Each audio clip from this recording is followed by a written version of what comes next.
Stop it. চোখে দেখতে সমস্যা হলে গাড়ি চালাতে কে বলে? গ্রামের রাস্তা, চারপাশে কাঁচা পাকা মাটি ও ইটের বাড়ি। ড্রাইভিং সিটে বসে প্লেন থেকে নামতেই আচমকা বৃষ্টি শুরু হয়েছিল। প্রবল জোরে বৃষ্টির সাথে আবির আব্বুর পাশে বসে বৃষ্টির মধ্যে গাড়ি ড্রাইভ করছিল।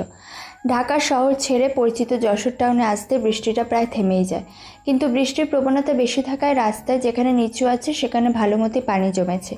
গাড়ি ড্রাইভের সময় তীব্র বৃষ্টি ছিল। আবিরের আব্বু সিটে হেলান দিয়ে চোখ বন্ধ করে বসে আছে।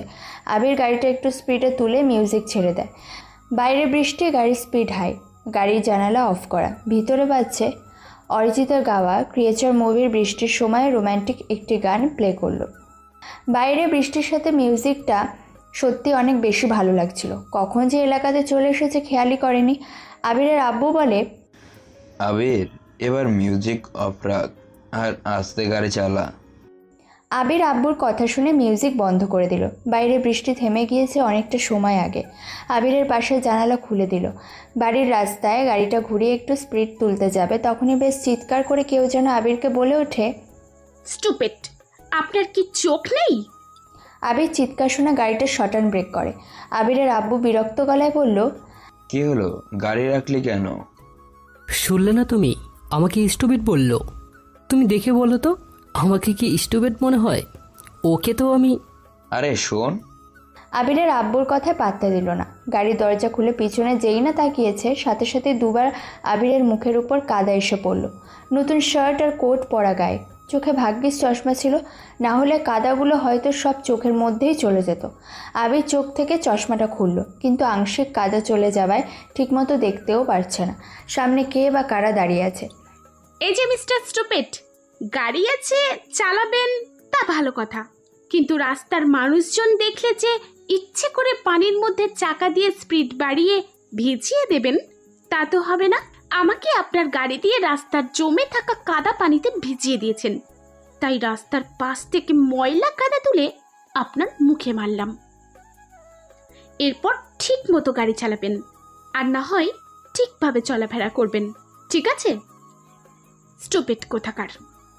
মুখে এক গাদা কাদা, গালের মধ্যেও কিছুটা প্রবেশ করেছে। না পারছে চোখ মেলে তাকাতে, আর না পারছে কিছু বলতে, কিন্তু ঠিকই বুঝতে পেরেছে তাকে যিনি কথাগুলো বলছে তিনি একটা মেয়ে। চিকন ভয়েস, কথা বলায় বেশ পটু। কয়েক মিনিট পর আবিরের আব্বু এসে বলে, কি রে, তোর মুখে এ অবস্থা কেন? নে পানি নে। কে এমন করলো জানিস? বোতলটা হাতে নিয়ে তাড়াতাড়ি মুখে পানি ছিটিয়ে দিল আবির। কাদাগুলো পরিষ্কার করে আব্বুর দিকে তাকিয়ে বলল, মেয়েটাকে? কোন মেয়ে?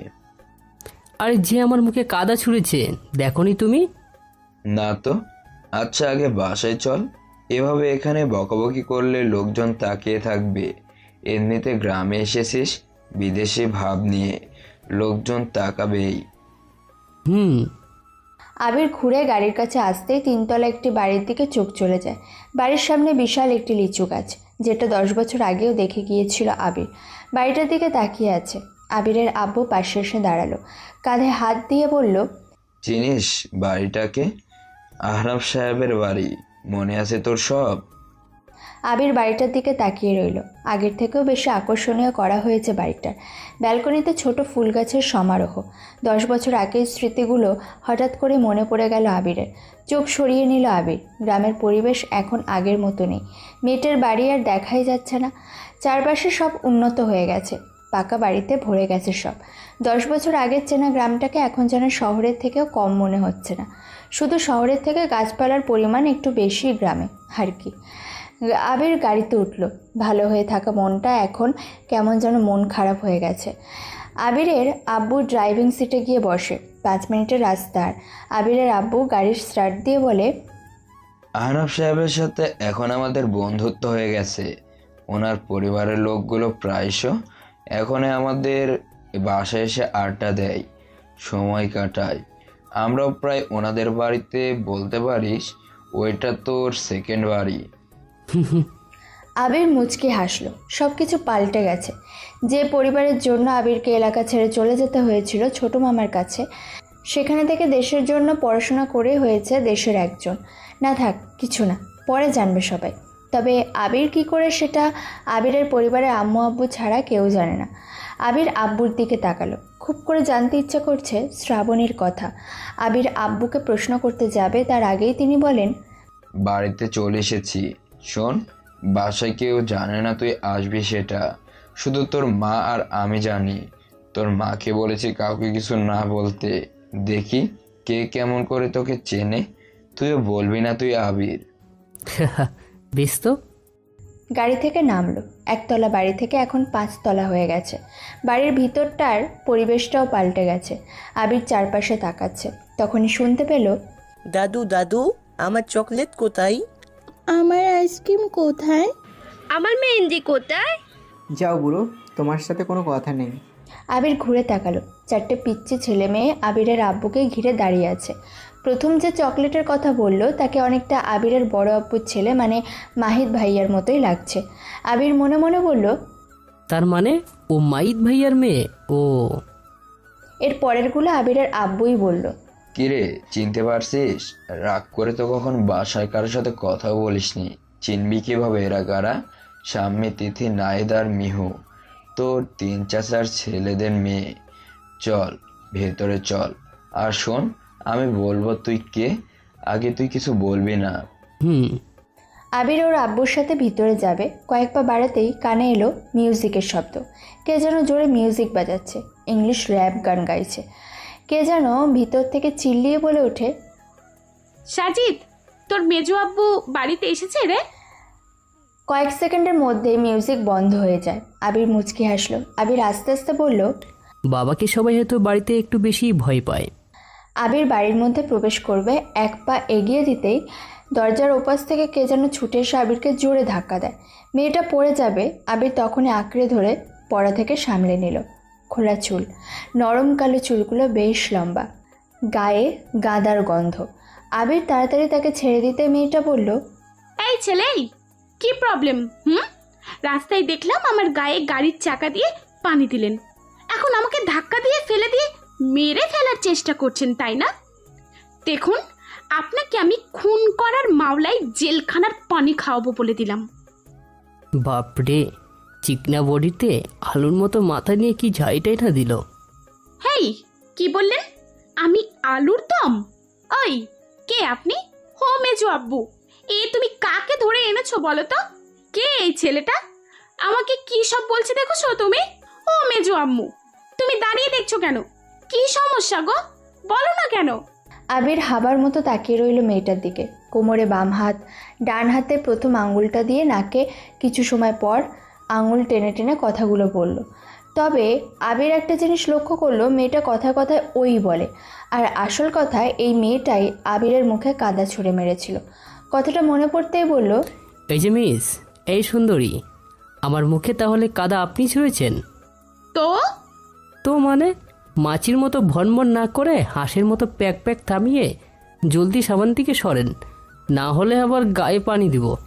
এত বড় সাহস আমার সামনে আমাকে হাঁস বলে ডাকা? নিজে তো বুনো ষাঁড়। চুলগুলো দেখেছে নাইনাতে? ওই তোরা থাম, কি সমস্যা কি? ছেলে মেয়ে এমন করে ঝগড়া করতে পারে জানতাম না তো। এই নিলয়, চল তো ভেতরে। আবিরের আব্বু মেয়েটাকে থামিয়ে দেয়। আবির বলে, কি সাংঘাতিক মেয়ে রে বাবা, কিন্তু আমার নাম আবির। নিলয় বলে আব্বু কেন ডাকলো? ও বুঝেছি, অপরিচিত বানাতে চায়। কিন্তু কেন? আব্বুর চাল চলন ভালো ঠিকছে না। কি আজব, নিজের বাড়িতে নিজের ছেলেকে অপরিচিত বানিয়ে দিল। ও আচ্ছা, ষাঁড়ের নাম তাহলে নিলয়। লম্বা হাতি একটা। না আঙ্কেল, ঠিক আছে, আমি বুঝেছি, ওকে থামাতে হবে। শ্রাবু, তুই শর্ত এখন দেখছিস না ঢাকা থেকে আমার বন্ধুর ছেলে আসছে, তুই এখন জ্বালাস না। লম্বা হাতি আবার শহরে থাকে? চুপ। আবিরের আম্মু আবিরকে হাত ধরে বাড়ির মধ্যে নিয়ে আসে। এতক্ষণ দরজায় দাঁড়িয়ে মেয়েটার সাথে ঝগড়া করছিল। কি যেন মেয়েটার নাম? শ্রাবু, মানে শ্রাবণী। হ্যাঁ, এটাই শ্রাবণী। আবির মনে মনে বলল, 10 বছর আগে যেমন দেখতে ছিলে, মুখটা এখন পুরোপুরি পাল্টে গেছে। এই জন্য বলি, কথায় কথায় আঙুল দিয়ে নাক কেন ঘষবে? আবির সোফাতে এসে বসলো। বড় চাচু, সেজ চাচু, ছোট চাচু সহ বাড়ির সবাই একে একে সামনে হাজির। সবাই আবিরের দিকে তাকাচ্ছে। আবির মাথা নিচু করে নিল। 10 বছর আগে করা ঘটনার জন্য হয়তো আবিরের আব্বু পরিচয় এখনও গোপন করে রেখেছে এখানে। হয়তো তারা আবিরকে চিনলে আবিরের সাথে কথা নাও বলতে পারেন। আশরাফ, কে ছেলেটা? মুখটা কেমন চেনা চেনা মনে হচ্ছে। মুখে ছোট দাড়ি আর চোখের চশমার জন্য ঠিক চিনতে পারছি না। তোমাদেরকে সাজ্জাদ ভাইয়ের কথা বলছিলাম না? সাজ্জাদ ভাইয়ের ছেলে, নিলয় নাম। লন্ডন থেকে এসেছে, দেশে মাসখানেক হলো। সাজ্জাদ ভাইয়ের কথা হলো নিলয় একটু দেশটা ঘুরে দেখতে চায়, তাই আমি ভাবলাম আমাদের গ্রামে নিয়ে আনি। ছোট থেকে লন্ডনে ছিল। লন্ডন ফেরত ছেলে গ্রামে কি থাকতে পারবে? কেন পারবে না? নিজের বাড়ির মতো যদি আমরা একসাথে ওর সাথে মিলে থাকি তাহলে তো পারবে। নিজেদের ছেলের মতো ভালোবাসবো, কিছুদিন থাকবে, তারপর চলে যাবে। ঠিক বলছো। তা বাবা নিলয়, তুমি তো আসছো বৃষ্টির সময়, তোমাকে তেমন কি ঘুরিয়ে দেখাবো? শীতের পরিবেশে আসলে কুয়াশা ভরা ক্ষেত দেখতে পেতে। সব হবে নিলয়। এটা হলো জিসান, সাব্বির, আশিক, আরিতা, রিমি তোমার কাজিন হবে। আর সন্তরা, ওকে ভাইয়া বলে ডাকিস। নিলয় ভাইয়া, তুমি কি মিউজিক পছন্দ করো? না, উনি ঝগড়া পছন্দ করে। সবাই পিছনে ঘুরে তাকায়, দেখে শ্রাবণী এসে দাঁড়িয়েছে। শ্রাবণের গায়ে নতুন কাপড়, ওর পাশে আনাফ আঙ্কেল দাঁড়িয়ে আছে। আবির ওনাকে দেখে উঠে দাঁড়ালো। ওনার জন্যই আবির দেশ ছাড়া। ওনাকে কেমন যেন ভয় ভয় পেতে লাগলো আবির। উনি মুচকি এসে বলে, তা বাবা নিলয়, তোমার আসতে সমস্যা হয়নি তো? ও দাঁড়াও, আমার পরিচয়টা দেওয়া হয়নি। আমি আনাফ মাহমুদ, আমার মেয়ে শ্রাবণী, সবাই শ্রাবু বলে ডাকে। আর এ হলো আমার ছোটো মেয়ে লাবণী। সামনে যে 3তলা বাড়িটা দেখছো, ওটা আমাদের, মানে তুমি ওখানেও থাকতে পারবা। আর হ্যাঁ আশরাফ, তোমাদের নিলয় আসা উপলক্ষে আজকে আমাদের বাসায় ডিনারের দাওয়াত রইল। এই যে নিলয়, চিন্তায় আছো নাকি? আরে সব কিছু আমার মেয়ে বলেছে। তোমাদের আসতেই এক রাউন্ড ঝগড়া হয়ে গেছে। আসছি আমি। আনাফ আঙ্কেল চলে যায়, কিন্তু শ্রাবণী দাঁড়িয়ে থাকে। সে আবিরের দিকে তাকিয়ে থাকে। আবির লাবণীর দিকে একটু তাকালো। অনুমান করা যায় সে ক্লাস 10-এ পড়ে। জিসানের দিকে তাকিয়ে ইশারায় কথা বলছে। বাড়ির সবাই কুশল বিনিময় করে যে যার মতো চলে যায়। আবিরের আম্মু কানে কানে বলে, বাচ্চাদের সাথে একটু সময় কাটিয়ে রুমে আসিস। জিসানদের সাথে কিছু সময় গল্প করে যখন উঠতে যাবে তখন শ্রাবণী বলে, এই যে বুনো সার, আমার সাথে না বেশি ভাব নেবেন না, বুঝেছেন? এই শ্রাবণী কোনো ছেলের ভাবকে পাত্তা দেয় না। এই আরিতা, চল তো। শ্রাবণী নামটা উচ্চারণ করলো আবির। ওকে শ্রাবণী বলে ডাকতো আবির। আবির মনে মনে বলল, আমার দেওয়া নামটা সে এখনো মনে রেখেছে। কি আজব চরিত্র মেয়েদের দিয়েছে উপরাল্লা। কখনো অপমান, কখনো আমাকে চিনতেই পারে না, আবার কখনো আমাকে অপরিচিত ভাবা। অথচ আমার দেওয়া নামটা মনে রেখেছে ঠিকই। তাহলে সেদিন কেন? এইভাবে তাকিয়ে আছেন কেন মিস্টার কাদা কুমার? আবির শ্রাবণের কথা শুনে নিজের কোর্টের দিকে তাকালো। এখনও কাদা পানি লেগে আছে। মানুষ বড্ড অদ্ভুত। যার সাথে ছোট থেকে এতটা পরিচিত ছিল, সেই এখন আবিরকে চিনতে পারছে না। মানুষ বদলায়, মানুষের চিন্তাধারাও বদলে যায়। সেই সাথে পরিবর্তন হয় মনের ভালোবাসা কিংবা অনুভূতি। 15 বছর বয়সে বাড়ি থেকে চলে গিয়েছিল আবির। যেতে চায়নি, আবিরকে পাঠাতে হয়। আবির না গেলে আবিরের পরিবার থাকতো না এখানে। তখন এত কিছু ছিলও না আবিরদের। ছোট্ট একটি বাড়ি ছিল। আবিরের ভুলের জন্য সব কিছু হারিয়েও আজকে বিশাল কিছু হয়েছে। যদিও আবিরকে যেতে হয় ইচ্ছে না থাকা সত্ত্বেও, তবে ভালোই হয়েছে হয়তো। আবিরকে যেতে বাধ্য করে শ্রাবণীর পরিবার।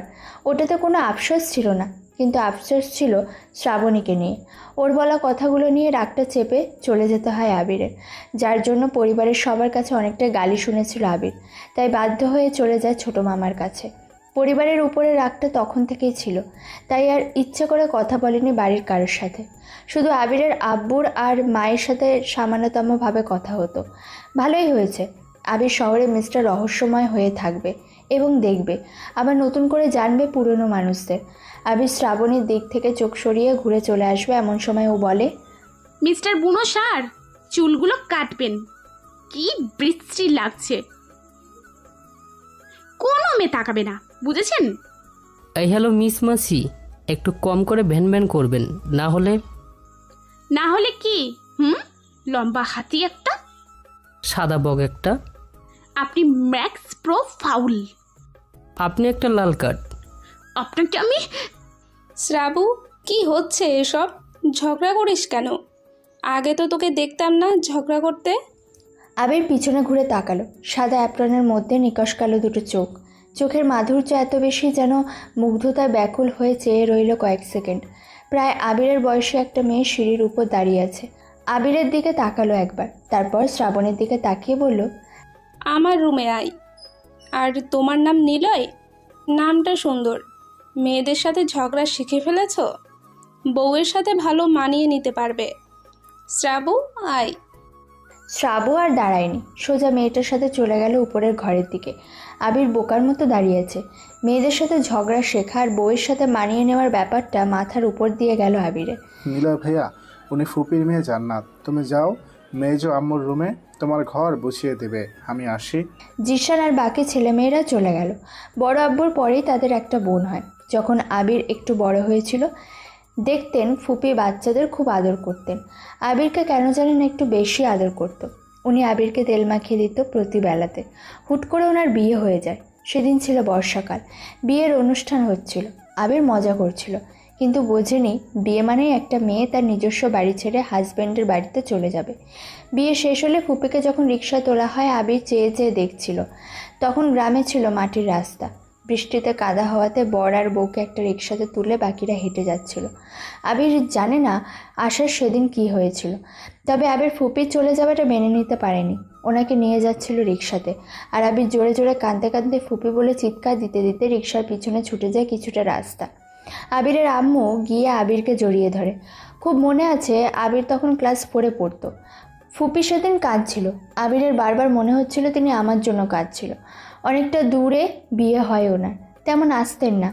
আসলেও আগের মতো করে আদর করতেন না তিনি। এরপর ওনার মেয়ে জান্নাত আপু, বাহ, অনেক বেশ সুন্দর হয়েছে, কিন্তু ম্যাচুরিটি মাইন্ডের। যাক, ভালোই হয়েছে, ওনার সাথে গল্প করে মজা পাবো। কথাগুলো ভাবতে ভাবতে সিঁড়ি ভেঙে মায়ের ঘরে আসলো। দরজা বন্ধ করে আবিরকে জড়িয়ে ধরে কান্না করতে করতে বলে, তোকে কত বছর পর দেখছি জানিস? বাড়ির অনেকেই তোর ওপর এখনও রেগে আছে, তোকে নিয়ে কথা বলে। তাই আমি চাই না তোর পরিচয় তারা এখন জানুক।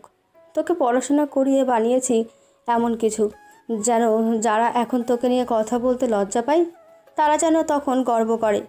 আর তুই সবার মন জয় করে নিবি তাড়াতাড়ি, যেন তোর পরিচয় পাওয়ার পর তোকে সবাই তাড়িয়ে না, বরং গ্রহণ করতে ভালোবাসে। আবির এতক্ষণে সবটা বুঝলো। ছোটবেলার একটা ভুলের জন্য আজও আবিরকে নিয়ে এই পরিবারের সম্মান নষ্ট হবে ভেবে এমন লুকোচুরি। আবির আম্মুকে বলল, চিন্তা করো না, আমি সব মানিয়ে নিব। শোন, শ্রাবণীকে তোর বউ হিসেবে দেখতে চাই আমি। না মানে তোর জন্য যেন সে সবার সামনে কাঁদতে কাঁদতে বলে, আমি আবিরকে ভালোবাসি। তাকে ছাড়া আমি কিছুই চাই না। তোর জন্য যেন সে সব কিছু করতে প্রস্তুত থাকে। আবির মায়ের কথা শুনে চুপ হয়ে গেল। সচরাচর কোনো পরিবারের মা চায় না তার ছেলে বা মেয়ে ভালোবাসার সম্পর্কে জড়িয়ে যাক, কিন্তু আবিরের আম্মু নিজেই আবিরকে মেয়ে পটাতে বলছে। এর পিছনে অবশ্যই কারণ আছে, সেটা সময় হলেই সবাই জানতে পারবেন। আমি এবং তুমি নামক খেলাতে কেমন যেন সব রহস্য লেগে যাচ্ছে, তাই না? গল্পটি শুনতে থাকুন। এই ফাঁকে ভিডিওটিতে লাইক করে চ্যানেলটি সাবস্ক্রাইব করে রাখুন। আর যারা ইতিমধ্যে করে ফেলেছেন তাদের সবাইকে ধন্যবাদ। চলুন গল্পে ফেরা যাক। আবিরের আম্মু আবিরের হাত ধরে একটা রুমে নিয়ে গিয়ে বলে, এটা তোর রুম, ফ্রেশ হয়ে খেতে আয়। আচ্ছা। আবির ওয়াশরুমে চলে যায়। ফ্রেশ হয়ে নীল টি শার্টের সাথে কালো জিন্স প্যান্ট পরে রুম থেকে বের হবে, তখনই দেখে 3জন ছেলে আবিরের রুমে প্রবেশ করে।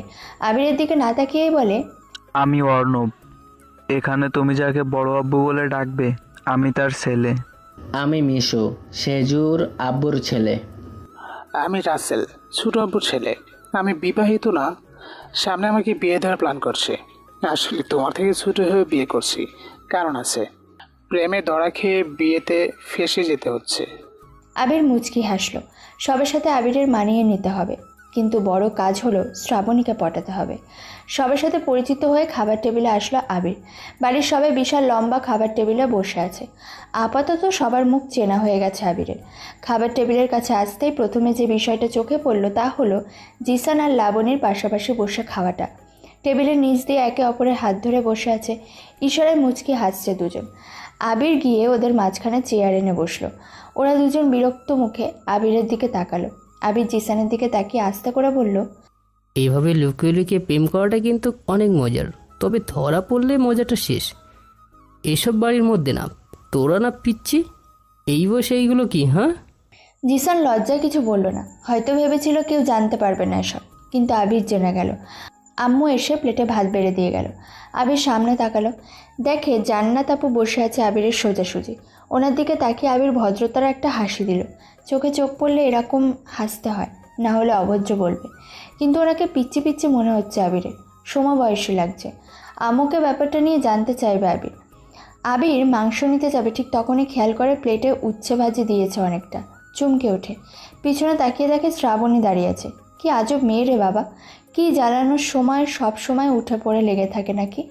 আবির পটল, উচ্ছে, বেগুন, করলা, ঝিঙে এমন তরকারি কখনোই খায় না, আর ঠিক এটাই তাকে দিয়েছে মেয়েটা।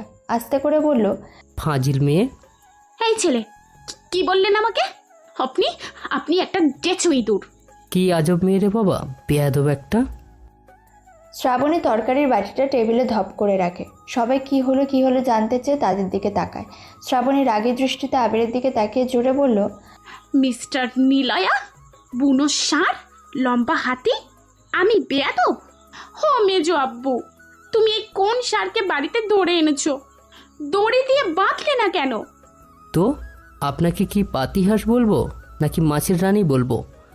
বনবন করেন না হয়, খালি হাঁসের মতো প্যাক প্যাক করেন। যান পুকুরে গিয়ে সাঁতার কাটেন, যত সব। তোকে আমিও তোকে। ফাজিল ছেলে তুই, বেয়াদব মেয়ে তুই। তোকে খুন করব। তোকে ফাঁসি দিব। যা তো ভাই সামনে থেকে। দূর হতো বোন পিছন থেকে। যত সব। আজাইরা। বড় আব্বু। বড় আম্মু। চুপ, ওই ছেমরি, মার খাবি তুই। এত সুন্দর দেখতে ছেলের সাথে তুই ঝগড়া করছিস কেন? দেখ তো ছেলেটা কত ইনসেন্ট। আবির ঘুরে তাকালো। শ্রাবণীর মুখের সাথে অনেকটা মিলে যাচ্ছে। বুঝতে বাকি নেই ইনি শ্রাবণীর মা। ওনার কথা শুনে সবাই চুপ হয়ে গেল। বাড়ির সবাই হো হো করে হাসতে লাগলো। ছোটাম্মু বলে উঠল, যাক, এতদিন কিন্তু আমরা এমন দৃশ্য দেখিনি। ছেলে মেয়ে ঝগড়া করতে পারে, এদের না দেখলে জানতেই পারতাম না। আবির খুব লজ্জা পেল আর মনে মনে বলল, আসলে হয়তো এই বাড়িতে ঝগড়া করার মতো কাউকে দেখছি না আমি। নিলয়, তোকে তুই করে বলি, আর সবাই মানে বড়রা তোকে তুই করে বলুক, না হলে মনের মিল হবে না। যাই হোক, তোরা আরেকটু ঝগড়া কর না, শুনতে আর দেখতে বেশ ভালোই লাগছে। চুপ করো তো তোমরা, দুটোকেই জোকার মনে হচ্ছে আমার। সবার সামনে কিভাবে কথা বলতে হয় দুটোই শেখেনি, দুটোই আহাম্মক। আবির ওনার দিকে তাকালো। উনি আবিরের দিকে একবার তাকিয়ে চোখ সরিয়ে নিল। সবাই তখন গাল চেপে হাসছে, কিন্তু জান্নাত আপু চুপচাপ খেতে থাকে। কি মেয়েরে বাবা, বড়দের মতো করে কথা বলে। সবাই এক এক করে খাওয়া শেষ করে চলে যায়। দুপুরের খাবারের মেনুগুলো ছিল সত্যি চমকপ্রদ। হয়তো আবির আসবো বলে আবিরের আম্মু স্পেশালি রান্না করে রেখেছিল। বিকেল হয়েছে। সকালে বৃষ্টির পর ভালোই রোদ হয়েছে। বাইরের সব কিছু ভিজে নেই আর। বাড়ির উঠোনে এসেই চোখ পড়ে ডান পাশের একটা ছোট ঘরে নীল রং সুজুকি বাইক। বেশ নতুনই লাগছে। তখনই দেখে আবিরের কাঁধে কে যেন হাত রাখলো। ঘুরে তাকিয়ে দেখে অন্য ভাইয়া দাঁড়িয়ে আছে। বাইকের দিকে তাকিয়ে কি দেখছিস? না মানে কিছু না। চালাতে ইচ্ছে করলে বল, যদি এসব না চাস তাহলে কেমন ভাই হব তোর? নে চাবি নে, যা ঘুরে আয়। আবির অন্য ভাইয়ের থেকে বাইকের চাবি নিয়ে বাড়ি থেকে বের হলো। চুলগুলো ঠিকমতো স্টাইল দিয়ে চোখে স্টুডেন্ট চশমা পরে বেরিয়ে পড়লো। গ্রামের একটু স্বাদ নেওয়া দরকার। বাইক চালিয়ে কিছু দূর এসে ছোট দোকানের পাশে থামলো। চায়ের দোকান। বেশ জোরেই টিভি চালানো হচ্ছে। টিভিতে নায়ক জসিমের বাংলা সিনেমা চলছে। মুরব্বীরা এক হাতে চা নিয়ে হাঁ করে টিভির দিকে তাকিয়ে মুভি দেখতে লাগলো। আবির রাস্তার ওপাশে বাইক রেখে ইশারায় দোকানে থাকা লোকটাকে চা আর সিগারেটের কথা বলল। বাইকের উপর বসে আশেপাশে তাকাচ্ছে। দোকানটা একটি ব্রিজের উপরে করা। ব্রিজের নিচে বিশাল একটা ডোবা বয়ে গেছে অনেক দূর। ব্রিজটা ছোট হলেও দেখতে বেশ চমৎকার লাগছে। কিছু সময় পর একটা পিচ্চি এসে চা আর সিগারেট দিয়ে যায়। চায়ে কয়েকবার চুমুক দিয়ে সিগারেট জ্বালাতে যাবে, ঠিক তখনই দেখে ডান পাশ থেকে কয়েকটা ছেলে হাতে স্ট্যাম্প আর হকি স্টিক নিয়ে দোকানের সামনে এসে দাঁড়ালো। দোকানের মালিক বেরিয়ে এসে বলে, দেখো রাকিব, যা করবা দোকানে বাইরে করবা। তোমাদের জন্য আমার দোকানে ক্ষতি হোক আমি তা চাই না। চাচা, দোকানের পিছন থেকে আরাফকে পাঠিয়ে দিন, না হলে আমি যদি যাই হয়তো আপনার দোকানটি ঠিকঠাক মতো থাকবে না। দোকানদার ভিতরে যায়। আরাফ নামের একটা ছেলেকে রাকিবের সামনে আনা হলো। রাকিব কোনো কথা ছাড়াই আরাফের পায়ে সজোরে বাড়ি দেয়। দোকানদার তাড়াতাড়ি টিভি বন্ধ করে দোকানের ঝাঁপ আটকে বাইরে এসে দেখতে থাকে। রাকিব বলে, কুত্তার বাচ্চা, আমার বোনের সাথে প্রেম করা, দুজনে নদীর পাড়ে বসে গল্প করা, কি ভাবছিস আমি জানতে পারবো না? তোকে এখানে মেরে রেখে দেবো। তোর কোনো বাপ আছে? দেখি কে আসে তোকে নিয়ে যেতে। বাপের দরকার নেই, ওর বন্ধুই তো আছে। সবাই সেদিকে তাকালো। একটা ছেলে মুখে সিগারেট নিয়ে একটান দিয়ে সিগারেট হাতে নিয়ে কথাটা বলল। আবির ছেলেটার মুখ দেখে বসা থেকে উঠে বসলো। মনে মনে আবির বলল, রিফাত আমার বেস্ট ফ্রেন্ড ছিল, আমার ছোটবেলা ভুলের সঙ্গী ছিল এই রিফাত। রিফাত দেখ, তোর সাথে আমার কোনো শত্রুতা নেই, আরাফের মধ্যে আসিস না, না হলে তোকেও মেরে রেখে দেবো। রিফাত হাসতে থাকে। বাইক থেকে নেমে রিফাতের দিকে এগিয়ে গেল আবির। এমন সময় রাকিব রিফাতের মুখে জোরে একটা ঘুষি দিয়ে ওঠে। আবির দৌড়ে এগিয়ে যায়। তারপর আবির সবার সামনে এসে রিফাতের হাত ধরে টেনে তোলে। ওখানে দাঁড়িয়ে থাকা সবাই আবিরের দিকে অবাক হয়ে তাকায়। রিফাত কিছু সময় তাকিয়ে থেকে উঠে দাঁড়ায়। আবির রাকিব নামের ছেলেটার দিকে তাকিয়ে বলল, ভাই শোনো, তুমি কে, তোমার পরিবার কে, তুমি কি করো কিছুই জানি না। আমার নাম নিলয়, আশরাফ আঙ্কেলদের বাসায় এসেছি। ওই বাড়িতে আবির নামে ছেলে থাকতো, আমি তার বন্ধু, আর রিফাত হলো আবিরের বন্ধু। তাই আমার কাছে ওকে মারাটা ভালো লাগেনি। তুমি বাসায় যাও, সমস্যা বড় হলে গ্রামের চেয়ারম্যান তো আছে, তাকে সবটা জানাও। এভাবে ঝামেলা কেন করছো? দেখ ভাই, আমি তোকে চিনি না, তাই ঠিকভাবে বলছি, যেখান থেকে এসেছিস সোজা সেখানেই চলে যা, ভুলেও আমাদের ঝামেলার মধ্যে আসবি না। আমি ঝামেলা পছন্দ করি না, এই জন্য বলেছিলাম চলে যাও। আমাকে তুই করে কেন বলছো? শালা, তুই এত কথা বলিস কেন? কথাটা বলেই রাকিব আবিরের গেঞ্জি টেনে ধরে। দোকানটার সামনে ততক্ষণে অনেক লোকের ভিড় জমে গেছে। সবাই গোল হয়ে দৃশ্যটা দেখছে। রিফাতেরা তখন চুপচাপ আবিরের দিকেই তাকিয়ে আছে। আবির রাকিবের হাত ধরে মুচকি হেসে হাত থেকে গেঞ্জিটা ছাড়িয়ে নিল। তারপর রিফাত আর আরাফের হাত ধরে বের হবে, ঠিক তখনই রাকিব আবিরের সামনে আসলো। দেখ ভাই, এলাকার নতুন তুই, আমাকে হয়তো চিনিস না। তোর বন্ধুর বাপের থেকে শোনোস আমি কার ছেলে। সোজাভাবে বলছি, ওদেরকে রেখে দে, নাহলে তোকেও এখানে। আচ্ছা, রেখে দিলাম। আর শোনো, বাচ্চাদের ঝামেলাতে বাপদের না টানাই ভালো ছিল। বাপদের দিন শেষ, বাচ্চাদের দিন শুরু। আমার বাপকে আমি চিনি, সাথে আমার বন্ধুর বাপকেও। কথাগুলো বলে আরাফ আর রিফাতকে রাকিবের সামনে রেখে আসলো। রাকিব আরাফকে পিটাতে লাগলো। আবির বাইকের কাছে এসে পকেট থেকে ফোন বের করলো। নিকটস্থ থানায় ফোন দিতে 10 মিনিটের মধ্যে 2 গাড়ি পুলিশ এসে হাজির। ততক্ষণে আবির নিজেকে আড়াল করে ফেলে। দূর থেকেই দেখলো রাকিব নামের ছেলেটাকে পুলিশ টানতে টানতে নিয়ে যাচ্ছে। কারণ আবির পুলিশকে রাকিব নামের ছেলেকেই বলেছিল বোঝাতে, কিন্তু পুলিশকে আর বোঝাবে, থানায় নিয়ে চলে গেল। স্যার, কাজ শেষ। দেখেছি। ফোন রাখুন, পরে থানায় আসবো। কিন্তু আপনাকে সেখানে কেন পেলাম না? আপনার সাথে দেখা করার ইচ্ছা আছে। দেখবেন সময় মতো। ফোন রেখে দিল। বাইকের কাছে এসে দাঁড়াতেই রিফাত, আরাফ আরও 2 জন ছেলে এসে দাঁড়ালো আবিরের সামনে। আবির সবার দিকে তাকিয়ে মুচকি হেসে বাইকে বসলো। তারপর হাসি মুখে বলল, সবাই ঠিক আছে তো? আরাফাকে ডক্টরের কাছে নিয়ে যাও, আমি আসছি। 1 মিনিট, মামুন আর সৌরভ, তোরা আরাফকে ডাক্তারের কাছে নিয়ে যা, আমি আসছি। আবির বাইক স্টার্ট দিল। বাইক ঘোরাতে যাবে, পিছন থেকে রিফাত বলে ওঠে, এ আবির, দাঁড়া। আবির কষে বাইকে ব্রেক করলো। রিফাত চিনে ফেললো কি আবিরকে? কিভাবে? পরিবারের কেউ চিনতে পারলো না আবিরকে, অথচ বেস্ট বন্ধুটাই আবিরকে চিনে ফেলেছে। এটাই হয়তো বন্ধুত্বের মানে। আবির ভাব নিয়ে বলল, সরি ভাই, আমি আবির না, আমি নিলয়। আচ্ছা, বুঝলাম। তোকে তাহলে একটা ঘটনা বলি। আমি আর আবির ডাব চুরি করতে গিয়েছিলাম একবার। আবির লুঙ্গি পরে গিয়েছিল, লুঙ্গিটা খুলে নিচে পড়ে যায়। ঠিক তখনই গাছের মালিক চলে আসে। আবিরের লুঙ্গি খোলা দেখে তিনি সেখানে জ্ঞান হারায়। কি মজার ঘটনা ছিল ওটা। কি গাছে তুই উঠেছিলি, লুঙ্গি তোর খুলে গিয়েছিল, আর গাছ মালিক আসছিল কখন? শালা মিথ্যা বলিস কেন? বুঝছি তো আমি আবির, না নিলয়, তাই লুঙ্গি আবিরকে দিয়ে খুলিয়েছি। গাড়িতে ওঠ।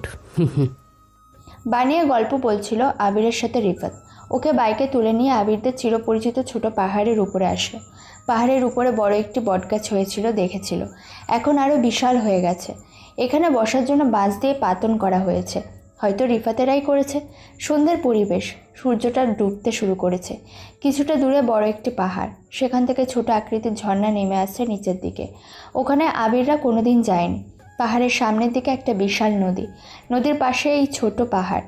ছোটবেলায় আবির, রিফাত, জাহিদ ভাইয়া, মিমি আপু, শ্রাবণী এখানে এসে বসে গল্প করত।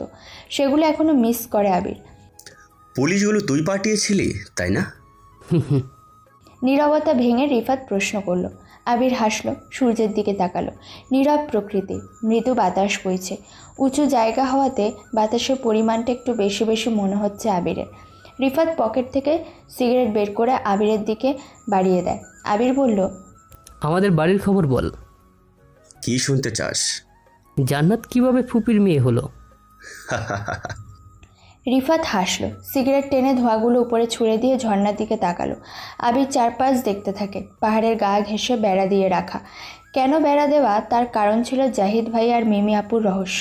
রিফাত বলে, তোর ফুপির তো 3 বছর পর ছেড়ে দেয় তোর ফুপা, এটা তো জানিস।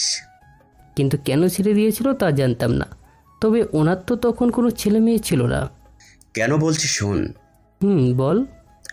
ওনার কোনো ছেলে মেয়ে হবে না, এটা তোর ফুপার পরিবার জানতে পারে, তাই বাধ্য হয়েই তোর ফুপা তোর ফুপিকে ছেড়ে দেয়। কিন্তু অবাক করা বিষয় কি জানিস? কি? যেদিন তুই চলে গিয়েছিলি, মানে আমাদের 15 বছর বয়সে পাকনামির জন্য তুই চলে যেতে হয় তোকে, তার মাসখানিক পরই তোর ফুপি সুসাইড করতে যায়। সবাই ওনাকে সামলায়। আরও মাসখানিক পর তোর ফুপার এলাকার একজন মহিলা তোদের বাড়িতে আসে কাজের জন্য, আর তার মেয়ে ছিল জান্নাত আপু। আমাদের বয়সে বয়স ছিল 2 বছরের। সব ঠিক ছিল, কিন্তু ওই কাজের মহিলাটার দৌরারোগের মারা যায়। মারা যাওয়ার আগে তোর ফুপিকে জান্নাত আপুর দায়িত্ব দিয়ে চলে যায়। কাকতালীয় হলেও সত্য যে জান্নাত আপু তোর ফুপির মতোই দেখতে হয়, যার জন্য তোর ফুপি আর জান্নাত আপুকে কোথাও যেতে দেয়নি, নিজের কাছে রেখে দিয়েছে, নিজের মেয়ে হিসেবে বড় করেছে। জানিস আবির, তোর ফুপি এতটা ভালো জানতাম না। বাহিরে কোনো মেয়েকে এভাবে নিজের সন্তানের মতোই ভালোবাসা দিয়ে আগলে রাখবে এমনটা কেউ ধারণা করেনি। তাই তুই জান্নাত আপুকে দেখে অবাক হয়েছিস, তাই না? আসলে তুই তো রাগ আর কষ্ট নিয়ে চলে যে আর যোগাযোগ করিসনি। আর তোর যাওয়ার পর শ্রাবণীর পরিবার। বসা থেকে উঠে দাঁড়ালো দুইজনই। সন্ধ্যা নেমে গেছে। আবির বসার জায়গা থেকে কিছুটা দূরে এসে পাহাড়ের কিনারের কাছে এসে দাঁড়ালো। হঠাৎ করে এখানে কিছুটা দূরত্ব রেখে আলোর বাতি জ্বলে উঠল, ছোট ছোট ল্যাম্পপোস্ট করে রাখা। আসার সময় চোখে পড়েনি কেন? কানা হয়ে গেলাম নাকি আমি? হয়তো চিন্তামগ্ন থাকে, কিছু খেয়াল করিনি। রিফাত পাশে এসে দাঁড়ায়, হাসি নিয়ে বলে, আগের মতোই আছিস, কিছু বলতে বা শুনতে চাইলে এড়িয়ে যেতিস। ঠিক আছে, শ্রাবণীর কথা তোকে বলবো না। রিফাত চুপ হয়ে দাঁড়ায়। আবির জান্নাত আপুর কথা ভাবতে লাগলো। বাড়ির সবাই জান্নাত আপুকে ফুপির মেয়ে হিসেবে গ্রহণ করে ফেলেছে। কি উদারতা সবার মনে! আমার বাবা আমাকে সবার সামনে অপরিচিত বানিয়ে প্রেজেন্ট করেছে। সবাই তা বিশ্বাস করে আমাকে আনন্দের সাথেই গ্রহণ করলো, যেন আমি ওনাদের পরিবারেরই ছেলে। জান্নাত আপুর কথা অকারণেই মনে পড়ছে। আবিরের ফুপির আপন মেয়ে না উনি, কাজের মহিলার মেয়ে, যে কিনা আবিরদের থেকে 2 বছরের বড়। মানে আবিরের বয়স 15 বছর থাকতে চলে যায় আবির, আর তার 2 মাস পরেই সব কিছু ঘটে গেল। জান্নাত আসলো পরিবারে, সেখানে সে ফুপির মেয়ে হয়ে গেল। তখন ওর বয়স ছিল 17। আবির এসবের কিছুই জানতো না, জানবে কি করে? ভুলটা তো আবিরেরই ছিল। কিন্তু পরিবারের মানুষদের কাছে যে সাপোর্টটা আশা করেছিল একমাত্র মা বাবা ছাড়া, সেই সাপোর্ট কেউ করেনি। তাই তো রাগ করে সপ্তাহখানেক পর কারোর সাথে দেখা না করে চলে আসে ছোটো মামার কাছে। লন্ডনে বড় হওয়া, ইচ্ছে করে কারোর সাথে যোগাযোগ করেনি আবির। করলে হয়তো সবাই রেগে যেত, আর আবিরের হয়তো শ্রাবণের কথা মনে পড়তো আরও বেশি করে। তখন ব্যাপারগুলো আরও জটিল হতো। আবির রিফাতের দিকে তাকালো। কী রে, এই জায়গাতে না আগে কেউ আসতো না? তাহলে এখানে এমন লাইটিং আর বসার ব্যবস্থা করেছে কে? তোর শ্বশুর মানে শ্রাবণীর আব্বু? মানে কেন? উনি তো সব কিছু শেষ করেছিলেন। শেষ করেছিলেন জাহিদ ভাইকে, শেষ করেছে আমাকে সবার সামনে অপমান করে। তাহলে কেন এখন এমন তিনি? বিশাল গল্প আছে বস, তবে তোকে এখন বলতে ইচ্ছে করছে না। কত বছর পর তোকে দেখছি, মনে আছে আবির?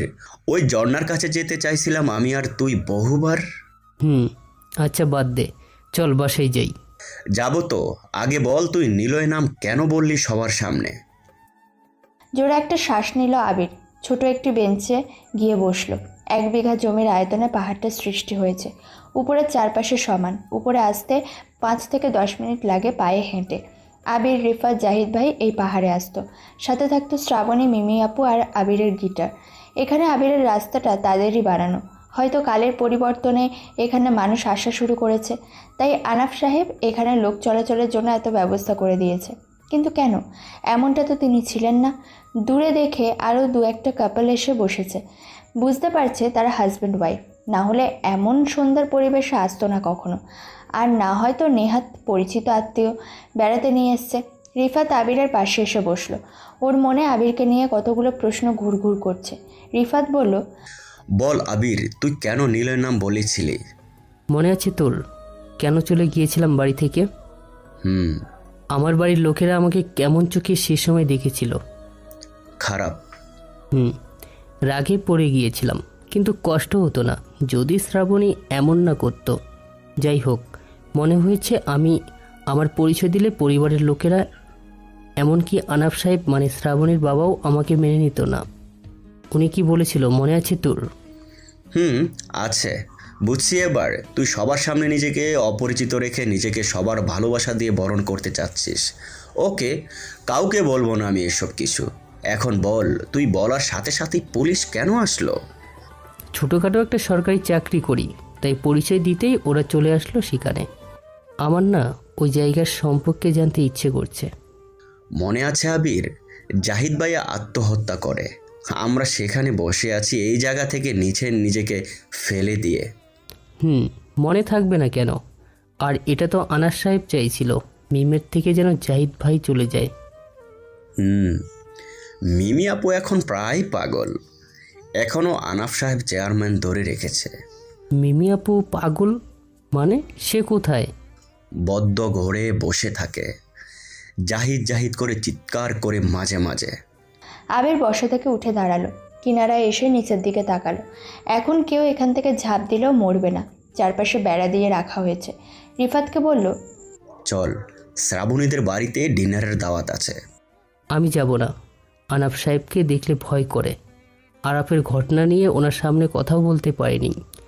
রাকিবকে তুই চিনিস? না, কিছুই না, সব শুনবো, আগে চল। মেয়েটা ঝগড়াটে কবে হলো রে? কি, সাবু ঝগড়াও করে? প্রচুর। আমাদের সাথে তো ঠিক মতো কথা বলে না, সে তোর সাথে ঝগড়া করে? সে কি জানে তুই আবির? না নিলয়, আমার নাম সবাই এটাই জানে। বাপরে, আচ্ছা চল, যেতে যেতে সব শুনবো। পাহাড় থেকে পায়ে হেঁটে নেমে এলো বাইকের কাছে। এবার একটু গরম বাতাস লাগছে শরীরে। রিফাত বাইক চালাচ্ছে, আর আবির ওকে শ্রাবর সাথে আসার সময় কিভাবে পরিচয় হয়েছে সবটা বলল। কিন্তু মাথার মধ্যে জান্নাতাপুর বিষয়গুলো কেমন নেড়ে চেড়ে উঠছে আবিরের। কেমন গম্ভীর টাইপ, কি জানি কেন এমন। কথা বলতে হবে ওনার সাথে। তারপর বাইক চালিয়ে বাড়িতে আসলো। রিফাত থাকে আবিরদের বাড়ির পাশে। বাইকটা রেখে বাড়ির ভিতরে প্রবেশ করলো। সবাই রেডি হতে ব্যস্ত, যেন মনে হচ্ছে দূরে কোথাও আত্মীয়ের বাসায় বেড়াতে যাচ্ছে। আবির সিঁড়ি ভেঙে উপরের ঘরের দিকে যাবে, ঠিক তখনই খেয়াল করে কে যেন আবিরের সামনে এসে দাঁড়িয়েছে। মাথা তুলে চেয়ে দেখে শ্রাবণী দাঁড়িয়ে আছে। কি সমস্যা? এইভাবে রাস্তা আটকে কেন দাঁড়িয়েছেন? আমি না, আপনি। আচ্ছা, আপনার নাম নিলয় কেন? আপনার নাম শ্রাবণী, তাই তো? শ্রাবণের নিলয় নামটা শুনতে কত মিষ্টি, তাই না? ইস, মিস্টার গান্ডু বক্স, বুনো সার, কোথায় গিয়েছিলেন? কালো মাছি আপনাকে কেন বলবো? আচ্ছা মিস্টার নিলয়া, আপনার সাথে কেন ঝগড়া করতে ভালো লাগে? আর আপনি আমার সাথে ঝগড়াই বা কেন করেন? আপনি ঝগড়াটে মহিলা, তাই তো? কি? আমি মহিলা? না, আপনি পুরুষ। আপনাকে আমি খুন করব। আমি আঙুল চুষবো নাকি? এই যান তো সামনে থেকে। সরেন তো সামনে থেকে। অসহ্য, বিরক্তকর। উফ উফ, হট স্যামরা। হুট সেমরি। শ্রাবণী আবিরের চুল মুঠো করে ধরে টেনে দেয়। সে আর দাঁড়ায় না, সরে নিচে চলে যাবে, ঠিক তখনই আবির ওর লম্বা চুল টেনে ধরে, একটানে নিচের সিঁড়ি থেকে উপরের সিঁড়িতে নিয়ে আসে। শ্রাবণী আবিরের দিকে ঘুরে তাকায়। এই, আপনি আমার চুল টানলেন কেন? আপনাকে আমি... কথাটা বলেই কান্না শুরু। আবির মনে মনে বলে, হায় হায়, শেষে বুড়ো মেরে জেলের দায় ঘাটবো নাকি? ওরে কেউ বাঁচা আমাকে। আজ বড় হয়ে প্রথমবার কোনো মেয়ের চুল হাত দিলাম, এখন তো কান্নায় থামানোর কোনো উপায়ই পাচ্ছি না। আপনি একটা শয়তান।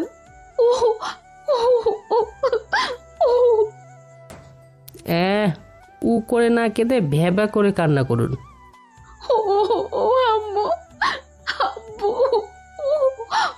মেরিজান, ধুর, মেরিমা চুপ যা। ওরে কে আছিস রে?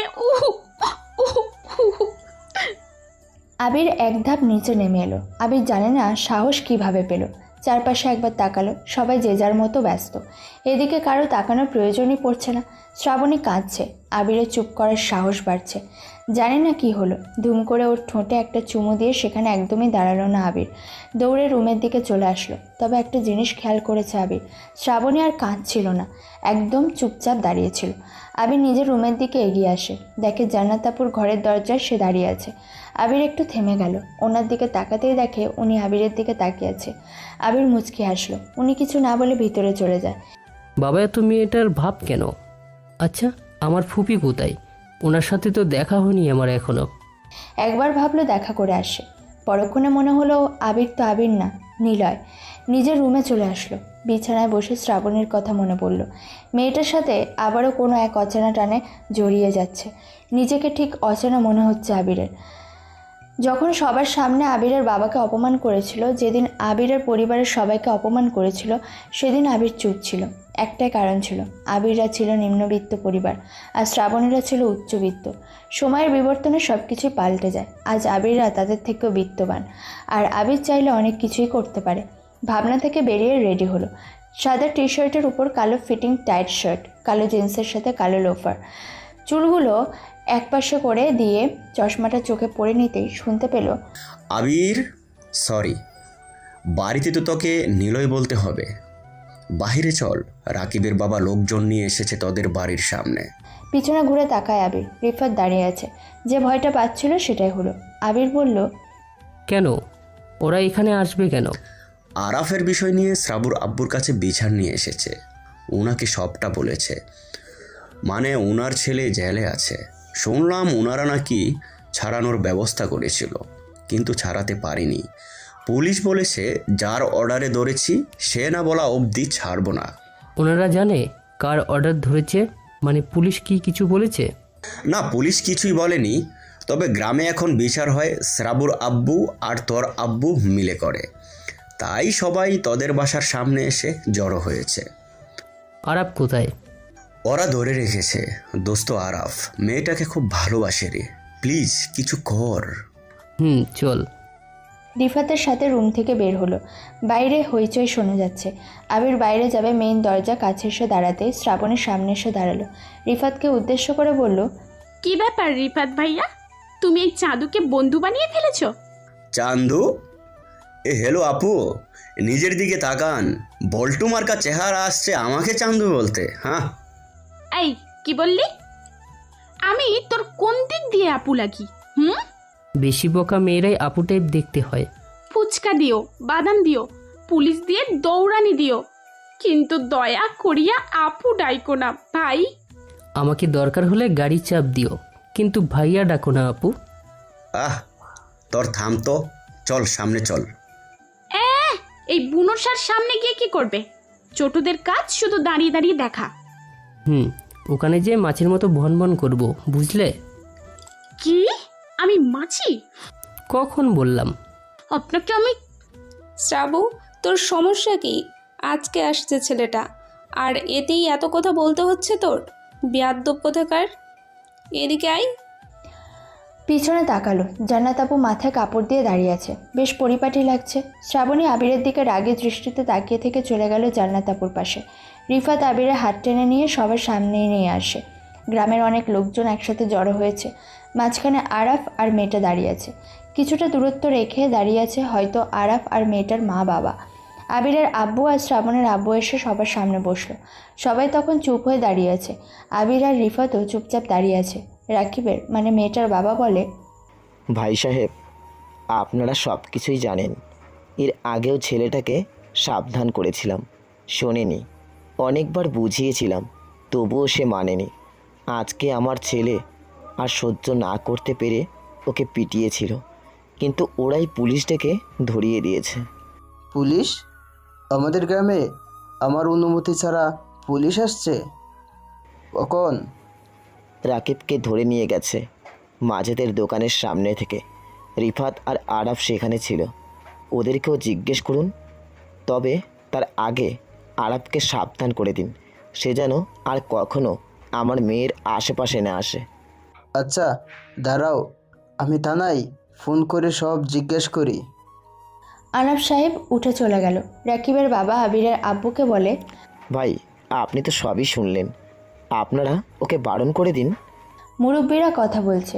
রিফাত আবিরের কানের কাছে মুখ এনে বলে, দোস্ত, এর আগেও এরকম বিচার হয়েছিল আরাফকে নিয়ে। শ্রাবণীর বাবা হয়তো আরাফকে পুলিশে দেবে, তুই কিছু কর। যা সিদ্ধান্ত দেবে এতে করে দুজনই কষ্ট পাবে। আরাফ সাহেব আবারও তার জায়গায় এসে বসলো। কিছু সময় চুপ থেকে বলেন, আশরাফ, তোমাকে নিয়ে আরও একবার এমন সমালোচনা হয়েছে। তুমি মেয়েটাকে জ্বালাচ্ছ, দোষী তুমি। তোমাকে পুলিশে দিলেই ঠিক হবে। এগুলো একদমই প্রশ্রয় দেই না, যাকে না। আরাফ আর চোখে রিফাতের দিকে তাকায়। রিফাত আবিরের দিকে তাকায়। আবির একটু মুচকি হাসলো। সবাই তখন বেশ হইচই করছে। আবির ধীর পায়ে আরাফের পাশে এসে দাঁড়ালো। আবিরকে দেখে প্রায় সবাই চুপ হয়ে গেল। আবির আরাফ আর মেয়েটার দিকে তাকালো। দুজনের চোখে মুখে চিন্তার ভয়ের বিশাল ছাপ। আবির বলল, এক্সকিউজ মি স্যার, আমার কিছু বলার আছে। জানি আপনাদের সিদ্ধান্তটা বড়, তবুও কিছু বলার দরকার। মেয়েটার বাবা একটু আগে বলল ছেলেটার দোষ, ছেলেটা ওকে জ্বালায়। আচ্ছা আঙ্কেল, মেয়েটা কি কখনো আরাফকে নিয়ে আপনাদের বা আপনার কাছে বিচার দিয়েছে? না। বিচার কেন দিবে? কারণ মেয়েটাও যে আরাফকে চায়, ভালোবাসে, ওর জানানোগুলো সহ্য করে, ভালো লাগা কাজ করে দুজনের প্রতি। দুজনের বয়স যথেষ্ট ম্যাচুরেট, দুজনের সিদ্ধান্ত নিতে পারার ক্ষমতা রাখে সহজে। পছন্দ অপছন্দ বিষয়টা তো আপনাদের কাছে। তারা যদি হ্যাপি থাকে তাহলে আপনাদের কোনো সমস্যা আছে এতে? আমার মেয়েকে আরও ভালো ছেলের সাথে বিয়ে দেব। ভালো পরিবার ভালো ছেলে বিষয়টা তা না। কোনো মেয়ে যদি ভালোবেসে শাহরুখ খানকে পরিবারের সামনে এনে দাঁড় করায়, তবুও পরিবারের সবাই বলবে ছেলে ভালো না। কিন্তু কেন একটা ছেলে মেয়ে ভুল করলে যে তাকে শাস্তি দিতে হবে এমন কেন? বুঝাতে পারি না।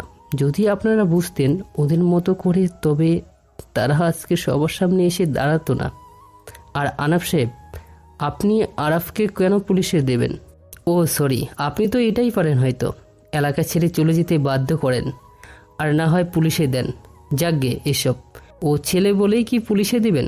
আচ্ছা, আপনার ছেলে থাকলে যদি সে আজ এমন করতো, বা আপনার মেয়ে যদি এদের বয়সে এসে এমন করে, তখন কি করবেন? আমার মেয়ে কখনোই এমন করবে না নিলয়। তুমি এখনো ছোট, তুমি এসব বুঝবে না। কথাটা শুনে আবির আর চোখে শ্রাবণের দিকে তাকালো। মনে মনে বলল, যদি তোকে আমি ঠিক এই জায়গাতে এনে দাঁড় না করিয়েছি, আমার নাম আবির না, সেদিন দেখব তোর বাবা কি বিচার করে। ওই দিন তুই চিৎকার করে বলবি, আমি আবিরকে ছাড়া থাকতে পারবো না, তাকে ভালোবাসি। সেদিন হবে আসল খেলা, রেডি থাকিস। আবির শ্রাবণের বাবার দিকে তাকিয়ে বলল, স্যার, তারা ছোট না, তারা সিদ্ধান্ত নিতে পারে। ঝামেলা বাদ দিয়ে তাদেরকে বিয়ে দিয়ে দিন, আর না হলে আমি ওদেরকে বিয়ে দিব, দেখি কে। নিলয়, বাড়িতে যা। আবির কিছুই বলল না আর আরাফের দিকে তাকালো। সে আবিরের দিকে অবাক হয়েই চেয়ে আছে।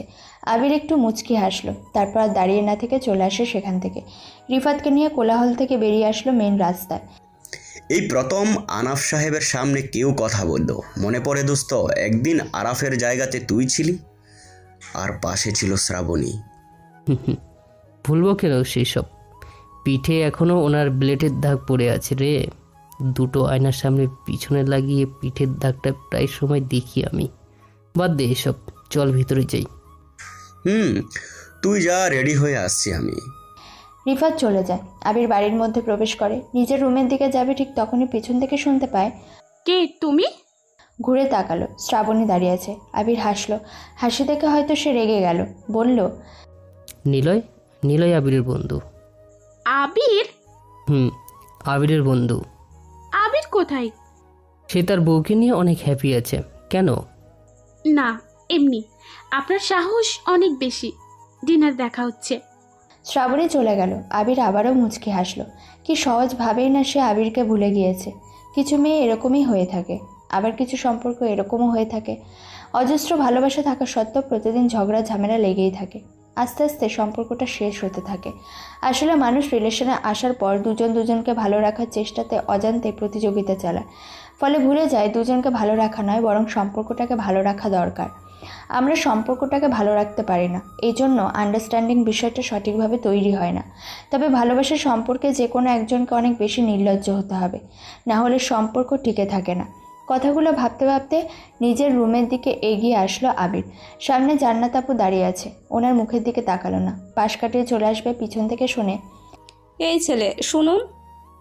আবির দাঁড়ালো, সামনে ঘুরে বলল, কেমন আছেন?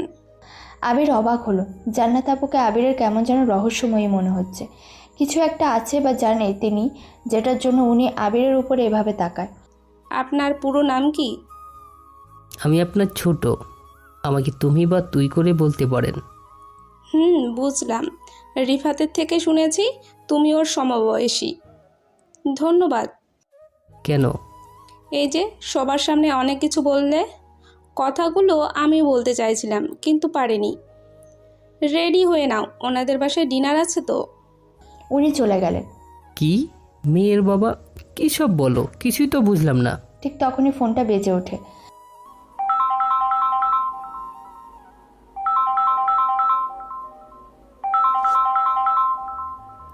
স্যার, আমি থানা থেকে বলছি। রাকিবের জন্য জামিনের ব্যবস্থা করেছে, কি করব? আচ্ছা ছেড়ে দিন, পরে দেখা করব আমি। আচ্ছা।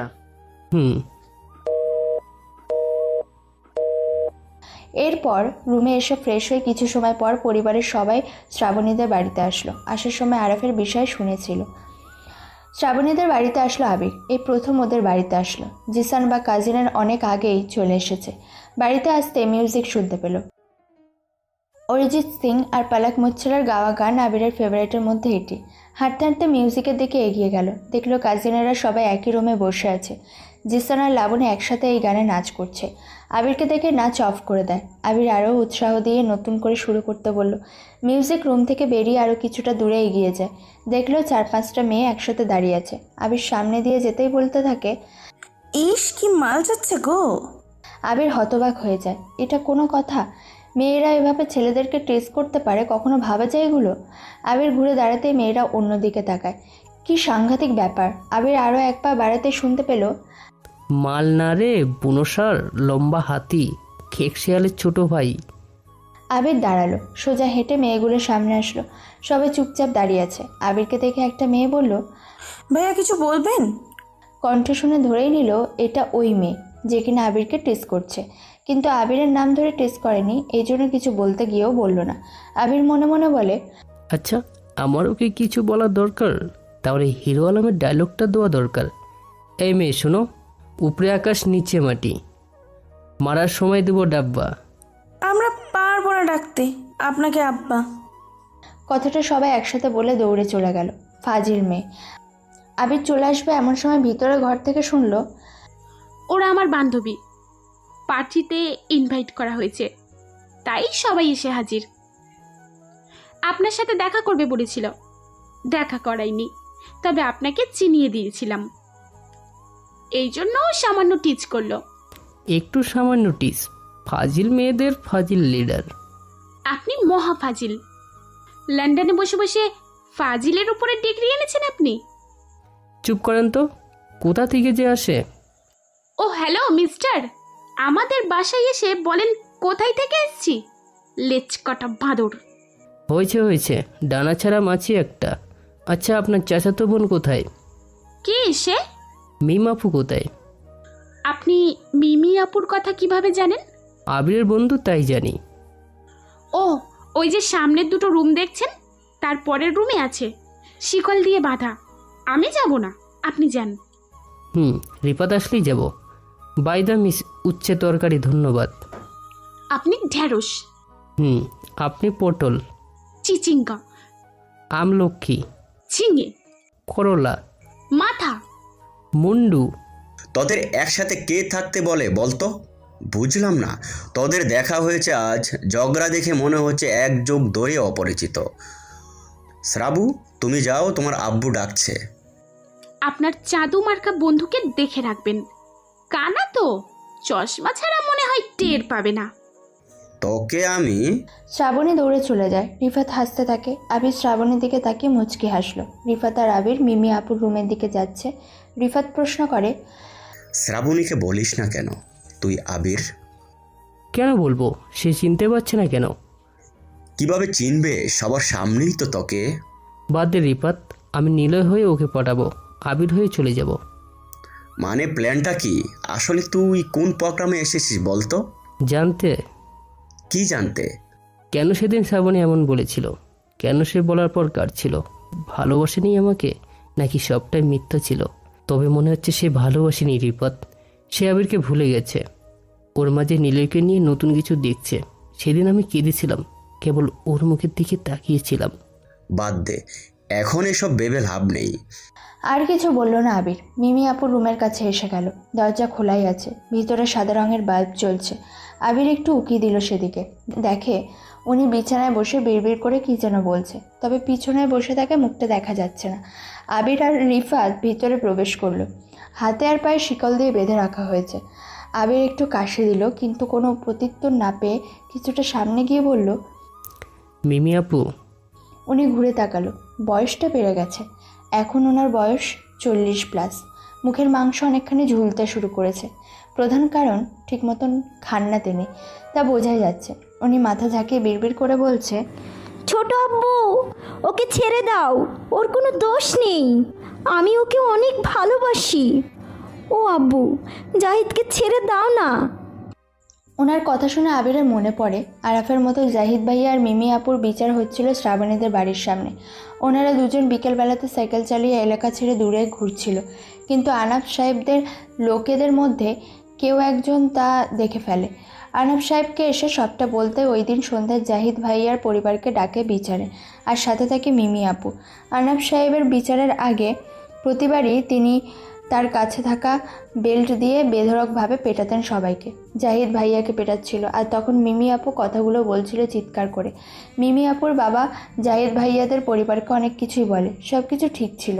ওরা দুজন পালানোর সিদ্ধান্ত নেয়, বাড়ি থেকে পালিয়েও আসে, কিন্তু বাড়ির কাজের লোক দেখতে পেয়ে সবাইকে সেটা বলে দেয়। জাহিদ ভাইয়া মিমিকে নিয়ে পালিয়ে ওই পাহাড়টাতে যায়, যেখানে এখন সুন্দর জায়গা বানিয়ে দিয়েছে আনাফ সাহেব। দুজনে যখন পালিয়েও শান্তি পায়নি, তখনই সিদ্ধান্ত নেয় দুজনে আত্মহত্যা করবে। জাহিদ আর মিমি আপু পাহাড় থেকে লাফ দেবে, এমন সময় মিমির আব্বু গিয়ে মিমির হাত ধরে। জাহিদ ভাইয়ার হাতে ঘড়ি ছিল, ঘড়িটা মিমি আপুর হাতের মধ্যে চলে আসে। জাহিদ ভাইয়া খাদে পড়ে মারা যায়, আর তারপর থেকে মিমি আপু চুপচাপ হয়ে যায়। আবির পরে দেশে এসে রিফাতের থেকে শোনে মিমি আপু নাকি পাগল হয়ে গেছে। ঘটনাগুলো মনে পড়তে কেমন যেন কষ্ট পেল আবির, কারণ জাহিদ ভাইয়ার সাথে আবির আর রিফাত সব সময় থাকতো। জাহিদ ভাইয়া থাকতো আবিরদের বাড়ির সামনের বাড়িটাতে। আনাবদের পরিবারের নিয়ম ছিল ছোট জাতের কোনো পরিবারের সাথে মেশা যাবে না। তোরা আমার জাহিদকে মারতে এসেছিস, আমি থাকতে ওকে কেউ মারতে পারবে না। জাহিদ, তোমার অনেক কষ্ট হচ্ছে, আমি আছি দেখো, তোমায় কেউ কিছু বলবে না। আমাকে নিয়ে চলো দূরে কোথাও, হারিয়ে যাই, আমার খুব কষ্ট হচ্ছে জাহিদ। আবির জোরে একটা শ্বাস নিল। কি হতো যদি ওদের সম্পর্কটা মেনে নিত? কিন্তু না, কেউ মেনে নেয়নি। সেই ঘটনার পরিপ্রেক্ষিতে আবির থাকাকালীন পুরো এলাকা নিশ্চুপ ছিল। আপু, আমি আবির, ও রিফাত। মনে পড়ে আমি আর রিফাত, জাহিদ ভাইয়া আর তোমাদেরকে পালাতে সাহায্য করেছিলাম? উনি কিছু সময় আবিরদের মুখের দিকে তাকিয়ে থাকে, তারপর শিকল টেনে জোরে চিৎকার দিতে থাকে। চিৎকার দিতে দিতে বলে, জাহিদ, কোথায় তুমি? আমাকে নিয়ে যাও। চিৎকার শুনে কোনো একজন দৌড়ে ভিতরে আসলো, হাতে ইঞ্জেকশন। কিছু না বলে মিমি আপুকে কোনো রকমে এক হাত দিয়ে ধরে ইঞ্জেকশন পুশ করে, সাথে সাথে উনি ঘুমিয়ে যায়। হ্যালো, আমি ওনাদের ফ্যামিলির ডক্টর, বলতে পারেন এখানেই থাকি এনার সেবার জন্য। ঘুমের ইঞ্জেকশন দিলাম, না হলে ওনার চিৎকারে এখন পুরো বাড়ি গেস্টরা পালিয়ে যেত। ও সরি, আমার নামটাই তো বলিনি, মিস্টার জুবাইর শেখ। আসি, ভালো থাকবেন। ও হ্যাঁ, আপনারা কারা? আমার গেস্ট। ও ওকে, আসি। ডাক্তার চলে গেল। আবির আর রিফাত কিছু সময় রুমে ঘোরাঘুরি করে বেরিয়ে আসলো। ড্রয়িং রুমে এসে দেখে বিশাল আয়োজন করা হয়েছে, অনেক লোক হাজির হয়েছে। আবিরদের পরিবার সহ আরও অনেক লোক এসেছে। আবির সিঁড়ির মাঝখানে এসে দাঁড়িয়ে সব কিছু দেখছে। তখনই খেয়াল করে শ্রাবণীর বান্ধবীদের মধ্যে একটা মেয়ে আবিরের দিকে তাকিয়ে আছে। আবির তাকাতে মুখ ঘুরিয়ে নিল। মেয়েটাকে একবার মাত্র দেখেছিল টিচারদের দলে। চোখ দুটো বেশ সুন্দর, মুখটা গোলগাল, আবিরের মধ্যে চশমা পরা, বেশ চমৎকার লাগছে দেখতে। বোঝা যাচ্ছে আদুরে কিংবা সাদাসিধে হবে মেয়েটা। আবারও তাকালো, মুচকি হাসি দিয়ে চোখ সরিয়ে ফেললো। এমনটা হয় বিয়েবাড়িতে বা কোনো অনুষ্ঠানে। ছেলেরা কোনো মেয়েকে দেখে, ভালো লাগলে বারবার তাকায়। মেয়েটা এটা খেয়াল করে মেয়েটাও তাকায়। আসলে এদের মধ্যে একজন তাকায় ভালো লাগার খাতিরে, অপরজন তাকায় যে তাকাচ্ছিল সে আবার তাকাচ্ছে কিনা দেখার জন্য। অথচ এখানে প্রথম যে তাকায় সে বেশি ভুল করে, কারণ যে তাকাচ্ছে কিনা সেটা দেখার জন্য তাকায়। আর ছেলেটা ভাবে হয়তো তাকেও মেয়েটা পছন্দ করতে শুরু করেছে, এই জন্য তাকাচ্ছে। ফলে অযথা ভালো লাগা বাড়িয়ে প্রপোজ করতে যায়। তখনই না করে দিলে ছেলেরা কষ্ট পায় বা রাগও হয়। এই জন্য ছেলেদের কোনো মেয়েকে ভালো লাগলে তাকে গিয়ে ভালোবাসি বলার কোনো দরকার নেই। শুধু গিয়ে বলা দরকার, আপনাকে বা তোমাকে ভালো লাগে আমার, ভালোবাসি না এখন। কারণ ভালোবাসা এত তাড়াতাড়ি হয় না। আমি তোমার কাছে কেমন ছেলে সেটা না হয় আমার সাথে কয়েকদিন কথা বলে মিশে জেনে নিও। যদি মিশতে রাজি হও তবে, আর তুমি মিশে গেলে আমি তখন তোমাকে ভালোবেসে ফেলবো। আসলে নতুন নতুন ভালোবাসার প্রপোজ না, ভালো লাগার প্রপোজ দরকার। মেয়ে রাজি না হলেও আপনার প্রতি আলাদা ধারণা জন্মাবে। তবে বেশি ভাবাওয়ালে মেয়েদের থেকে নিজেকে দূরে রাখুন, কারণ তাদেরকে আবিরের কাছে চাঁদের মতোই মনে হয়। চাঁদের যেমন নিজস্ব আলো নেই, ওদেরও তেমন আলো নেই। ছেলেরা প্রপোজ করে মেকআপ মেখে সুন্দরী বলে বেশি ভাব নেয়। রিফাত আবিরের কাছে আসলো, খাবারের জন্য ডাকতে থাকে। আবির এতক্ষণ মেয়েটার দিকে তাকিয়ে কথাগুলো ভেবেছে। আসলে চোখের সামনে কি ঘটেছিল তা দেখেনি, কারণ ভাবনাতে মগ্ন ছিল আবির। মানুষের এমন হয়, কোনো কিছু নিয়ে ভাবতে ভালো লাগে, কোনো একদিক তাকিয়ে অপলক হয়ে ভাবে। তখন আবির রিফাতের কথা শুনে খেয়াল করলো যেখানে তাকিয়েছিল সেখানে ওই মেয়েটা বসে নেই, সেখানে বসে আছে জান্নাত আপু, আবিরের দিকে তাকিয়ে আছে। আবির তাড়াতাড়ি চোখ সরিয়ে নিল। জান্নাত আপু কি তাহলে ভাবছে আবির ওনার দিকে তাকিয়েছিল? ধুর, কি না কি ভাবছে। রিফাতকে জিজ্ঞেস করলো, জান্নাত আপু ওখানে কখন এসে বসেছে? কিছুক্ষণ আগে। কেন? না, কিছু না। আবির আর চোখে জান্নাত আপুর দিকে তাকালো। উনি আবিরের দিকে তাকিয়ে আছে। লজ্জা পাচ্ছে আবির, কিন্তু উনি কেন তাকাচ্ছে? কথাগুলো ভাবতে ভাবতে খাবার টেবিলে আসলো, বেশ লম্বা একটি টেবিল। আবির বসতে যাবে, আব্বু বলল, নিলয়, তুই খাবার পরিবেশন কর। তুই রিফাত, জান্নাত, শ্রাবণী, সিসানকেও সাথে নে, আর শ্রাবণীর বান্ধবীরা তো আছে ওই। আব্বুর কথা শেষ হতেই শ্রাবণী এসে বড় একটি বাটি আবিরের হাতে জোরে রেখে দিয়ে চলে যায়। এত জোরে লাগে যে মাংস ভর্তি থাকায় এক টুকরো মাংস আবিরের সাদা গেঞ্জিতে এসে পড়ে। সাদা গেঞ্জির অংশে মাংসের ঝোল লেগে যায়। রাগে ঘুরে মেয়েটার দিকে তাকাবে, চোখ পড়ে আম্মুর দিকে। আম্মু মুচকে হাসছে। আবির কিছু বলল না, চুপচাপ শ্রাবণের পাশে গিয়ে দাঁড়ালো। কে মিস্টার মাংস লোভী? এত খিদে লেগেছে বাবুটার যে মাংস তুলে খেতে গিয়ে জামাতে লাগিয়ে ফেলেছে। কিছু বলল না আবির। পিছন থেকে ওর ওড়না দিয়ে আবিরের গেঞ্জিটা মুছে নিল। ওড়নাটা আবিরের বেল্টের সাথে বেঁধে নিয়ে চুপচাপ দাঁড়িয়ে আছে। ওর হাতে লম্বা ডালের বাটি। যখনই ও হাঁটবে টান লাগার সাথে সাথে ডালের বাটি ওর গায়ে পড়বে, তখন কথাটার জবাব দেবে। তাই হাসি মুখে আবির বলল, কে কি চোর একটু পর বুঝবেন, শাকচুন্নি গোদাগার। ভূত, পেতনি, ডাইনোসর, ভূতনি। চুপস। হুট, থাকবো না আপনার পাশে। বাঁদর ছেলের পাশে থাকতে আমার বয়েই গেছে। যান যান। যাচ্ছি। শ্রাবণী থেমে যায়। আবির কাছে এসেও তার দিকে তাকিয়ে বলে, শুনুন মিস্টার দ্বারকাক, লোভী কম হবেন, বুঝেছেন? খেতে গিয়ে গেঞ্জিতে মাখিয়ে ফেললেন, কি লজ্জার বিষয়। ঠিক আছে পাতিহাস, প্যাক বন্ধ করে খাবার পরিবেশন করুন, যান। আপনাকে বলতে হবে না, আপনি তো পারেন না, নিজে খেতে গিয়ে গায়ে লাগান। এই যান তো সামান থেকে, খালি আমার কাছে থাকার ধান্দা। যাচ্ছি। কথাটা শেষ করে শ্রাবণী আবিরের থেকে বেশ তাড়াতাড়ি হেঁটে যায় কিছুটা দূর। আর একটু সামনে যেতে আবিরও পিছনে সরে আসে। জোরে গলায় থাকা ওড়নাটাতে টান লাগে। শ্রাবণের গলাতে আটকে যেতে হাতে থাকা ডালের বাটিটা ঘুরে ওর মুখের উপর এসে পড়ে, আর ও ধপাস করে পড়ে যাবে। আবির তার আগে দৌড়ে ওকে গিয়ে আঁকড়ে ধরে। আবির শিওর সবাই তাদের দিকে তাকিয়ে আছে, কারণ মেঝেতে যেভাবে ডালের বাটি আর ডালগুলো ওর উপরে পড়েছে তাতে বাটির শব্দে সবাই তাকিয়ে আছে, কিন্তু আবির তাকিয়ে আছে শ্রাবণের দিকে। আরও আবিরের ডান হাতে ভর দিয়ে কাত হয়ে শুয়ে থেকে আবিরের দিকে তাকিয়েছে। দুজনেই দুজনের চোখের দিকে তাকিয়ে আছে, যেন মনে হতে থাকে কল্পনায় হিন্দি সিরিয়াল বেপানাহা নাটকের মতো নায়ক আর নায়িকার রোম্যান্টিক সিন চলছে। দুজন দুজনের দিকে চেয়ে আছে আর ব্যাকগ্রাউন্ডে মিউজিক বাজছে। কিছু সময় দুজন এভাবেই রইল। হঠাৎ শুনতে পেল, এইবার ছাড় রে, সবাই দেখছে, আর কতক্ষণ থাকবি এভাবে? শ্রাবণী ঠিকঠাক মতো দাঁড় করিয়ে দিয়ে আবির সবার দিকে একবার তাকালো। সবাই আবিরের আর শ্রাবণীর দিকে অবাক হয়ে তাকিয়ে আছে। আবির আর চোখে শ্রাবণীর দিকে তাকালো। ও কানে চুল গুজতে ব্যস্ত। ছোটবেলার কথা মনে পড়ে গেল।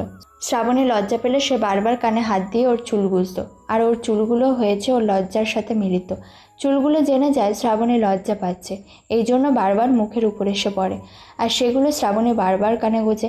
রিফাত আবারও বলে ওঠে, কিরে, ওড়নাটা এবার ছেড়ে দে, কেলেঙ্কারিতে ফাঁসবি নাকি? হ্যাঁ? রিফাত কানের কাছে মুখ এনে কথাটা বলল। শ্রাবণী আবিরের দিকে এক পলক তাকিয়ে মাথা নিচু করে ওড়না টানতে থাকে। আবিরও ওড়নার গিট্টু খুলতে ব্যস্ত হয়ে যায়। 1 মিনিট পর ওড়নার গিট খুলে দেয়। শ্রাবণী দৌড়ে চলে যায়। আবির শুকনো হাসি দিল সবার দিকে তাকিয়ে। ঠিক সেই সময় সবাই জোরে জোরে হাসতে থাকে। আবিরও বোকার মতো হাসতে থাকে।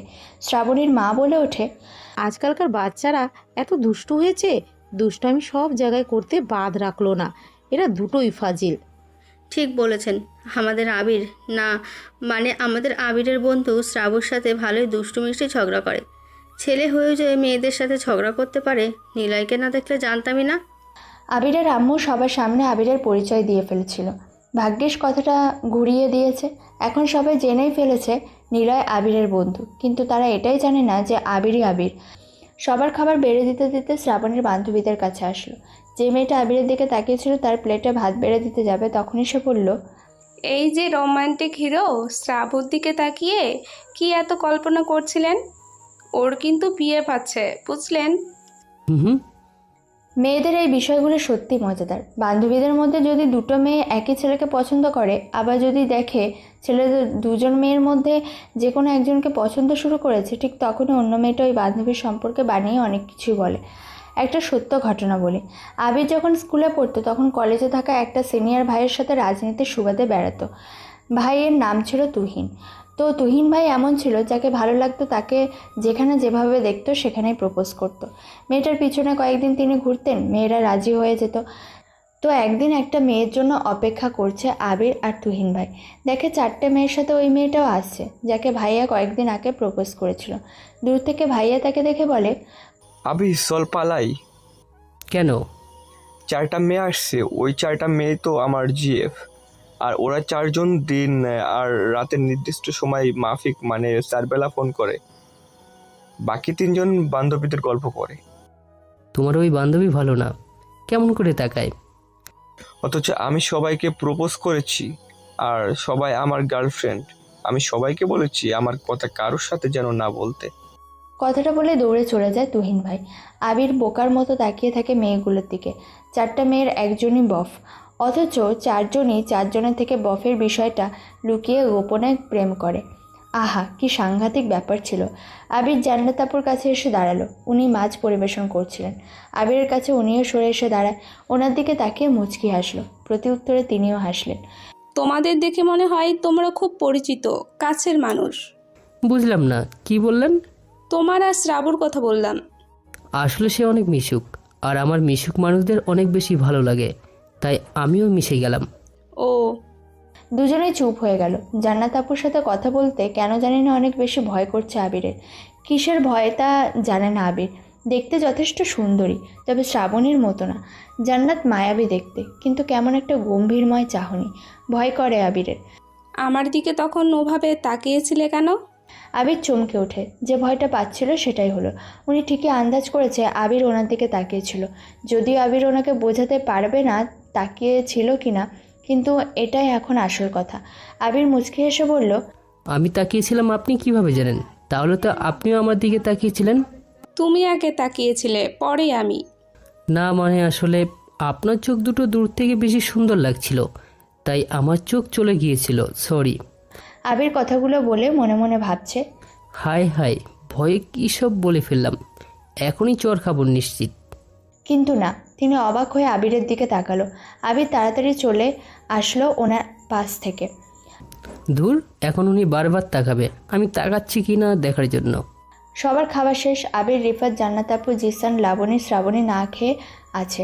সবাই টেবিলে বসেছে, কিন্তু শ্রাবণীর কোনো খোঁজ নেই।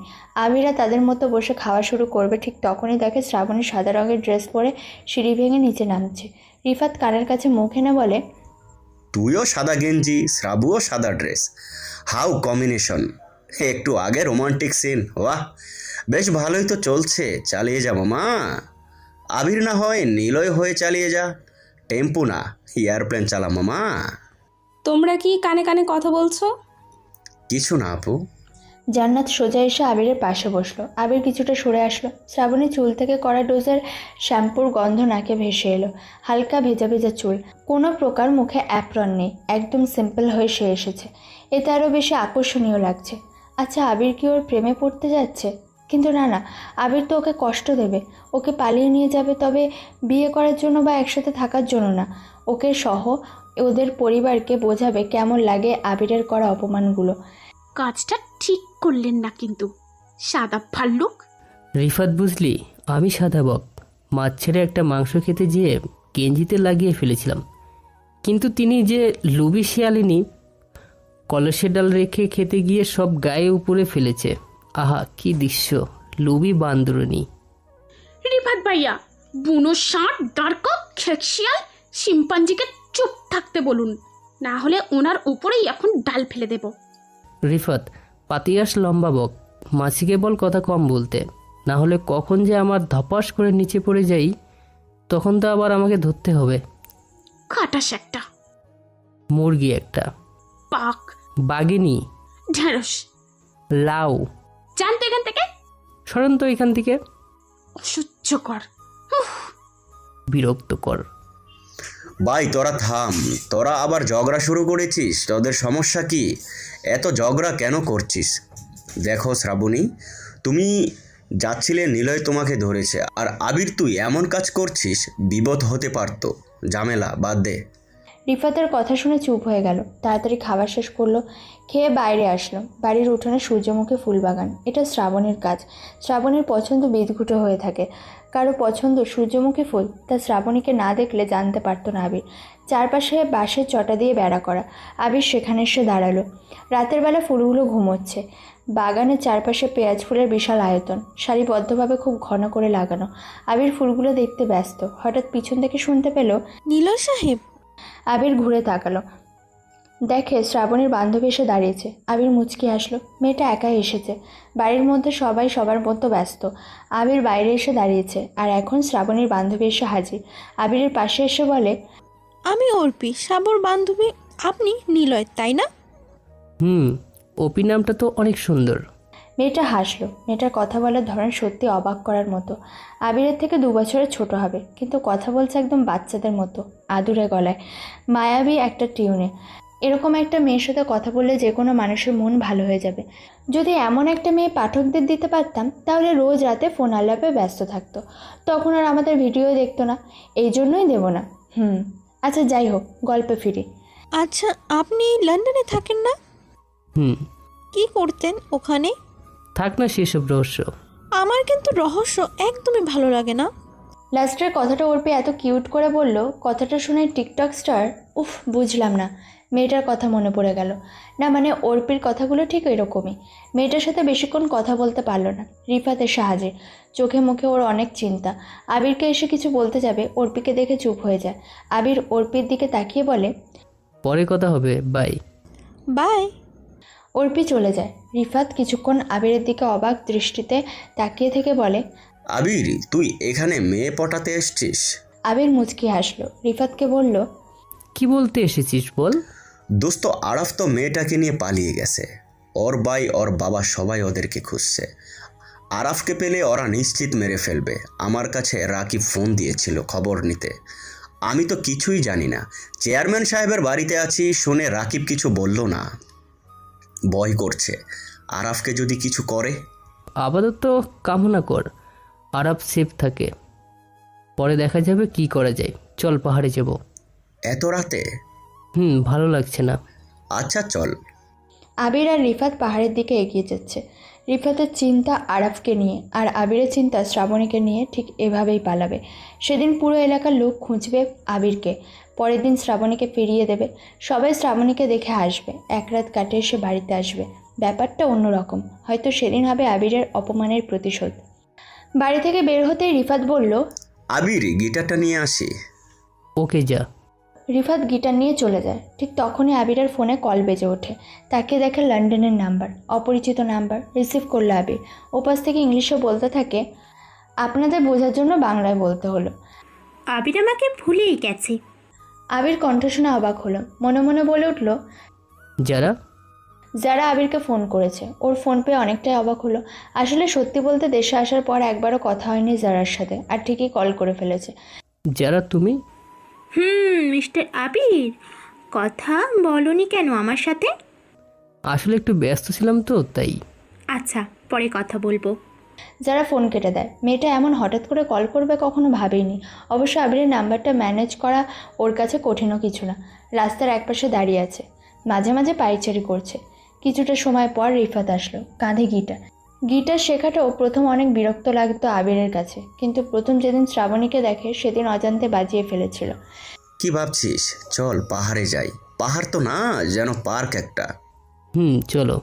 রিফাত বাইক চালাচ্ছে, আবির পিছনে বসে আছে। বেশ কিছু সময় পর পাহাড়ের কাছে আসলো। ছোট পাহাড়, আয়তনেও ছোট, তবে ওঠার জন্য সিঁড়ি বানিয়ে দেওয়া হয়েছে।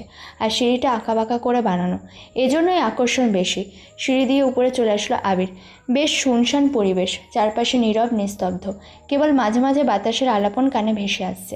আচ্ছা, বাতাসেরা কি কথা বলতে পারে? হয়তো পারে। ওদের সঙ্গী গাছের পাতা, পাতার কাছে এসে ভালোবাসি জানিয়ে দূরে হারিয়ে যায় হয়তো। যে বাতাস একটা পাতাকে ভালোবাসি বলে, সেই বাতাস আর ফিরে আসে না। তাই পরের বাতাসে সেই পাতা ঝরে পড়ে নিচে। হয়তো পাতা এটাই বলতে চায়, তোমার ভালোবাসা অন্যের কাছে হারাতে দিইনি। আবির কথাগুলো ভাবছে। দূর, কী সব আজব ভাবনা ভাবছি। রিফাত পকেট থেকে সিগারেট বের করলো। জ্যোৎস্না রাত, চারপাশে বাতাসের শব্দ। পাহাড়ের সামনে ছোট একটি ঝর্ণা। চাঁদের আলো সাদা ঝর্ণার পানির উপর পড়াতে কেমন যেন প্রতিফলিত আলো চোখে ভাসছে। নিচে তাকালে ঝর্ণার পানির ডোবার কিনারে শাপলা ফুলে ভর্তি। পাহাড়ের চারপাশ দিয়ে ব্যারিকেড করা। ঝাউবনের মাঝে পাতাবাহার গাছ, সিমেন্ট দিয়ে বেঞ্চ বানানো আছে। আবির আর রিফাত বটগাছের নিচে এসে বসলো। বটগাছকে কেন্দ্র করে গোল করে বসার জায়গা। সিগারেটে কয়েকটা টান দিয়ে দূরে ফেলে দিল। গিটারের টিউন তুলল। রিফাত বাইরের দিকে তাকিয়ে আছে, সুর তুলে গাইতে থাকে। তোমার মনে শহরে বের হতে নয়, প্রবেশে বানা। আমি পাওয়ার আলী শতবরণ, কারণ নেই কোনো জানা। মেয়ে করে তোমার মনে আকাশে, আমি পাখি হয়ে উড়ে বলি ভালোবাসি বাতাসে। অজস্র সৈন্যদল নেই আমার, তবুও যেতে চাই বাধা পেরিয়ে তোমার মনের শহরে একবার। জানতে চাই ভালোবাসি, তোমাতে মিশে আছি।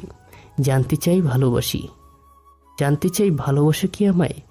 যদি ভালোবাসো ও মোর প্রিয়, তবে ভালোবাসা নাও আর ভালোবাসা দাও। রিফাত আবিরের পাশে এসে বসলো। আবিরের দিকে তাকিয়ে বলল, শ্রাবণীকে ভালোবাসিস তাই না আবির? আবির রিফাতের দিকে তাকালো। কিছু না বলে বসা থেকে উঠে দাঁড়ালো। সিগারেটের প্যাকেট থেকে একটা সিগারেট বের করে লাইটার দিয়ে আগুন জ্বালিয়ে কিছুটা সামনে এসে দাঁড়ালো। রিফাত আবিরের পাশে এসে দাঁড়িয়ে বলল, বল না, শ্রাবণীকে ভালোবাসিস? আবির আবারও কিছু বলল না। আবির শ্রাবণীকে আজও ভালোবাসে, সত্যি অনেক বেশি ভালোবাসে। ওর উপর রাগ থাকলেও ভালোবাসাটা অনেক বেশি। শ্রাবণীকে দেখলে কেমন যেন অনুভব করে আবির। বুকের ভিতরটা চিনচেরা এক ব্যথা শুরু হয়ে যায়। এটা সবার ক্ষেত্রে হয় না। যারা অনেক বেশি ভালোবাসে আর প্রিয় মানুষের সাথে অনেকটা সময় পর দেখা হয় তখনই হয়। চল বাসায় যাই। রিফাতকে কিছু বলতে না দিয়ে চলে আসলো আবির। সে পিছু পিছু আসতে থাকে। কিছু সময় পর বাড়িতে আসে। রুমে এসে গায়ে এলিয়ে দিতে ফোনটা ভাইব্রেশনের জন্য কাঁপতে থাকে। তাকিয়ে দেখে জারার ফোন, রিসিভ করলো না। ডু নট ডিস্টার্ব মোডে রেখে ঘুমিয়ে পড়লো। সকালে অবাক করা বিষয়ের মতো ঘুম ভেঙে যায়। মানে কানে আর নাকে বেশ ভালো মতো সুরসুরে অনুভব করে। তাই নিজেই নিজের মুখে ঘুমের ঘোরে জোরে একটা চর বসিয়ে দিয়ে ঘুম থেকে উঠে পড়ে আবির। সামনে আবিরের আম্মু বসে আছে আর আবিরের পাশে বসে আছে শ্রাবণী। মেজাজটা খারাপ হয়েও হইল না। তবে শ্রাবণী বলে ওঠে, বাবা, পুনো ষাঁড় হয়ে গরমের সময় ভাল্লুকের মতো শীত ঘুম দিচ্ছিলেন কাঁথা মুড়ি দিয়ে? কাঁথা মুড়ি দিয়ে কেউ ঘুমায়? আবির ঘুম ঘুম চোখে শ্রাবণীর মুখের দিকে তাকালো। হাতে মুরগির বড় পাখনা আর সেটা দিয়ে ও সুরসুরি দিচ্ছিল। আবির কাঁথা মুড়ি দিয়ে ঘুমায়, এটা আবিরের অভ্যাস। কাঁথা মুড়ের উপর দিয়ে ঘুমাতে ভালো লাগে। তবে অনেকদের ক্ষেত্রে দেখা যায় যদি তারা লুঙ্গি পরা থাকে তাহলে লুঙ্গি ঘুমের ঘোরে খুলে সেটাই মুড়ি দিয়ে ঘুমায়। ভাগ্যিস আবির লুঙ্গি পরে না। নিলয়, তোকে অনেকক্ষণ হলো ডাকছিলাম, তুই উঠছিলি না দেখে শ্রাবণী নিজেই এই পদ্ধতি প্রয়োগ করে। ভালো করেছিস শ্রাবণী। কি এই দ্বারকাক মার্কা দেখতে ফাজিল শয়তান মেয়ে আমাকে ঘুম থেকে তুলেছে? কি? এই মিস্টার রাই, কি বললেন আপনি? আমি দ্বারকাক? ও মেজো আম্মু, দেখো তোমার ছেলের বন্ধু নকল ছেলে মিস্টার নিলয়, না মিস্টার খটাস, না না মিস্টার নিলয় আর দা বুনো ষাঁড়। নিজে একটা পাতিহাস, সেটা দেখেছ? খালি ডিমটা পারতে পারো না, তবে প্যাক প্যাক ঠিকই করতে পারো। হেই, আমি আপনাকে। শ্রাবণী রেগে যায়। রাগলে ওর নাকের ডগা লাল হয়ে যায় আর ডান হাতের প্রথম আঙুল দিয়ে নাকে বরাবর ঘষতে থাকে আর মুখ দিয়ে খালি ওই ওই শব্দ বের করতে থাকে। আবিরের হাসি পাচ্ছে শ্রাবণীর এমন কাণ্ড দেখে, কিন্তু এখন হাসা যাবে না। ঝগড়ার মুডে আছে। শ্রাবণীকে আরও রাগাতে ইচ্ছে করছে আবিরের। আমি জানি তো তুমি একটা মাছি, খালি ভন ভন করো। তুমি একটা টিকটিকি। তুমি তাল গাছের রস। তুমি খেজুরের রস। যাক ভালো, সবাই পছন্দ করে। না না, তুমি হলে। এজন্য তোদের দুইটাকে এক জায়গাতে রাখাটা এখন রিস্ক। না জানি ঝগড়া থেকে কখন হাতাহাতি শুরু করে দিস। আরে বাবা শোন, তোকে যে জন্য ডেকেছিলাম বলি, নাকি ঝগড়া করবি এখনো? আম্মুর কথা শুনে দুজনে দুজনের মুখের দিকে চোখ উল্টে পাল্টে রাগী ভাব নিয়ে তাকালো। তবে সেটা আর চোখে, মানে এমন একটা ভাব নিল দুজন। পরে তোমাকে বোঝাবো। চুপচাপ বসে আছে আবির। আম্মু বলে, রাসেলকে আজ দেখতে আসছে।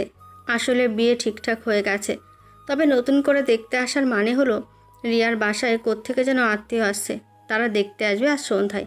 তোর আঙ্কেল সবার সামনে বলেছে নীলা এসব ব্যাপারে খুব দক্ষ, মানে সব দায়িত্ব তোর সামলাতে হবে, বাজার থেকে শুরু করে।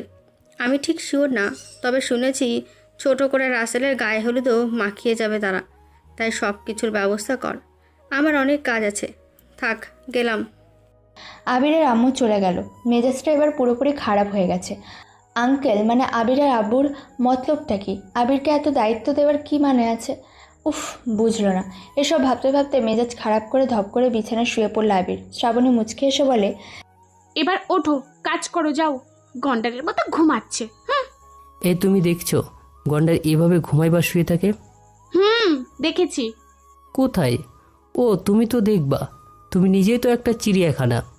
চুপ শয়তান, ফাজিল, খচ্চর, গরিলা, রাক্ষস, বেয়াদব। আমি চিড়িয়াখানা হতে যাব কেন? আমি এমনিতেই দেখেছি। ও মা গো, টুরুদর্শন পাবলিক। তা বলে কই দেখেছো? ওই যে আমার পাশে শুয়ে আছে গন্ডারের লিডার মিস্টার খরুশ। তোমাকে আমি। শ্রাবণী আবিরের থেকে দৌড়ে চলে যাবে, ঠিক তখনই ওর ওড়নাটাতে টান লেগে ধপ করে আবিরের বুকের উপর এসে পড়ে আর আচমকা ওর ঠোঁট আবিরের ঠোঁটের উপর লাগে। কিছু সময়ের জন্য আবির নিষ্পলক দৃষ্টিতে চেয়ে থাকলো শ্রাবণীর দিকে। শ্রাবণী আবিরের বুকের উপর শুয়ে থেকে আবিরের চোখের দিকে তাকিয়ে আছে। দুজনেই চুপচাপ হয়ে এভাবে একজন আরেকজনের দিকে তাকিয়ে আছে। আবারও কল্পনার ব্যাকগ্রাউন্ডে যেন মিউজিক বাজতে থাকে। বাইরে চিৎকারের জন্য দুজনেই যেন কল্পনা থেকে বাইরে আসলো। শ্রাবণী আবিরের থেকে নিজেকে ছাড়িয়ে উঠে দেখে ওর ওড়না আবিরের মাথার নিচে চাপা পড়ে আছে। মানে আবির যখন শুয়েছিল তখন ওর ওড়না আবিরের মাথার নিচে পড়ে যায়। আর তারপর শ্রাবণী চলে যেতে গেলে নিউটন মামার সূত্র অনুযায়ী প্রত্যেক ক্রিয়ারই বিপরীত প্রতিক্রিয়া আছে। কথাটা সত্য প্রমাণিত হয়। তাই শ্রাবণী যত জোরে চলে যেতে চেয়েছিল তত জোরে সে বাধা পাওয়ায় আবিরের দিকে চলে আসে, আর কাকতালীয়ভাবে ওর ঠোঁট আবিরের ঠোঁটের সাথে লেগে যায়। শ্রাবণী কিছু বলল না, কেবল একটা ঝাড়ি দিয়ে বলে ওঠে, এই যে আমার ওড়নার সাথে আপনার এত শত্রুতা কেন? দিন আমার ওড়না দিন, ফাজিল ছেলে কোথাকার। শোনো, এর আগে কিন্তু তুমি আমাকে তুমি করে বলেছিলে, এখন আবার আপনি। তুমিটাই সুন্দর ছিল। শ্রাবণী ওড়না ছাড়িয়ে চলে যায়। আবির শোয়া থেকে উঠে বসে।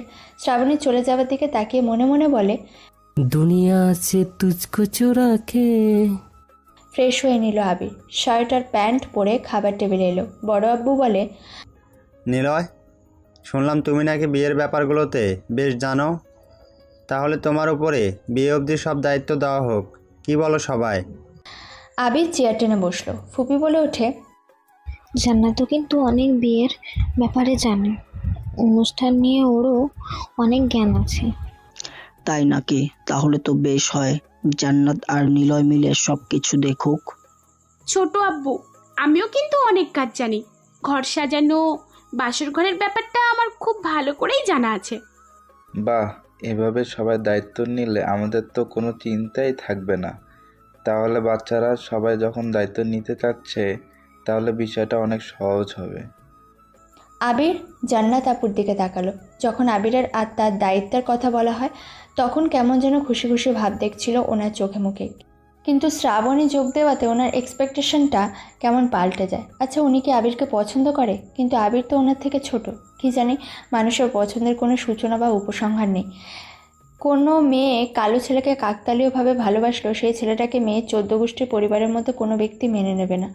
অকপটে বলে দেবে ছেলে পছন্দ হয়নি, অথচ মেয়েটা ঠিকই পছন্দ করে, ভালোবাসে কালো ছেলেটাকে।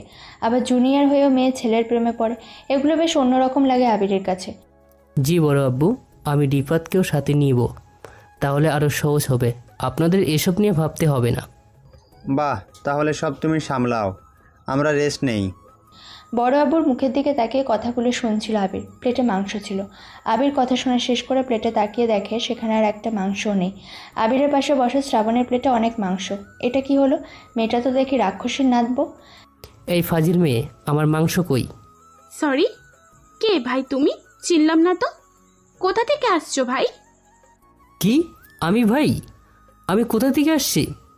শুটিয়ে লাল করে দিব, নোংরামো বার করে দিব। এই শোনো না গো, আমার খুব কষ্ট হচ্ছে, বলো।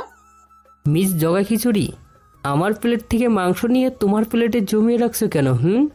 সরি ব্রো, তুমি কি দেখেছো আমি মাংস তুলেছি? জি না, তবে আমার পছন্দ করা মাংস যা আমি বেড়ে নিয়েছিলাম সেটা তোমার প্লেটে দেখছি। চুপ থাকো তো, রাক্ষস। আমি রাক্ষস? তুমি রাক্ষসী। হুট। শ্রাবণী মাংস হাতে নিয়ে নিজের মুখে তুলতে যাবে, আবির সাথে সাথে ওর হাত ধরে মাংসের টুকরো আবিরের মুখে পুরে নিল। এমন একটা ভাব নিল যেন কিছুই করেনি। এইটা কি হলো? হইলেও কান্না করে, তখন জানতে পারবা। বেয়াদব। তুমি শাকচুন্নি। তুমি ভূত। তোমার মতো আর ভূতনি না। মিস্টার খরচ। মিস পান্তা ভাত। আম্মু, দেখো না এই ছেলে কি বলে। আম্মু, তোকে না এই তেলে কি কই। আবির ভেঙচি মেরে ওর কথাটা বলল, আর সাথে সাথে টেবিলে বসে থাকা সবাই জোরে হাসতে থাকে। আবির এতক্ষণ খেয়ালই করেনি সবার সামনে বসে ঝগড়া করছে, আর সেটা সবাই চুপচাপ শুনছিল। ধুর, আবিরদের লজ্জা লাগা দরকার। আবির তাকালো সবার দিকে। সবাই হাসলেও জান্নাত আপু অন্যরকম দৃষ্টিতে তাকিয়ে আছে আবিরের দিকে। আবির কিছু বলল না। শ্রাবণীর আম্মু বলে ওঠে, তোরা ঝগড়া করিস এক জায়গাতে হলে, আর তোরা করবি একসাথে বিয়ের কাজ, তাহলে আর হয়েছে না। আম্মু, পারবো না আমরা। ওই খরগোশের বাচ্চাটা বেশি ঝগড়া করে। জি আন্টি, আমরা পারবো সব, চিন্তা করতে হবে না। এই সাদা বকের মতো লম্বা মুখ আর ঠোঁট নিয়ে মেয়েটা ঝগড়া করে। আমি কারোর নামে কিচ্ছু বলিনি। আমি কারোর নাম ধরে কিছু বলিনি। মাফ চাই, তোরা যা তো খেতে দে, ঝগড়া থামা, না হলে দুটাকে পিটনি দেব। দুজনে চুপ থাকলো। তবে আবিরের দৃষ্টি জান্নাত আপুর দিকে। উনি হয়তো ভাবছে অনেক কিছুই, হয়তো ভাবছে তারপর কি হয় পরের সিজনে দেখতে পাবেন। খুব শিগগিরই সিজন 2 আপলোড হবে এই ইউটিউব চ্যানেলে। তাই চ্যানেলটি সাবস্ক্রাইব করে পাশে থাকা বেল আইকনটি বাজিয়ে রাখুন, কেননা এই চ্যানেলে ভিডিও আপলোড হবার সাথে সাথে নোটিফিকেশন পেয়ে যাবেন। ধন্যবাদ এতটা সময় ধরে আমাদের সাথে থাকার জন্য। ভালো থাকবেন। টাটা, দেখা হচ্ছে সিজন 2-তে।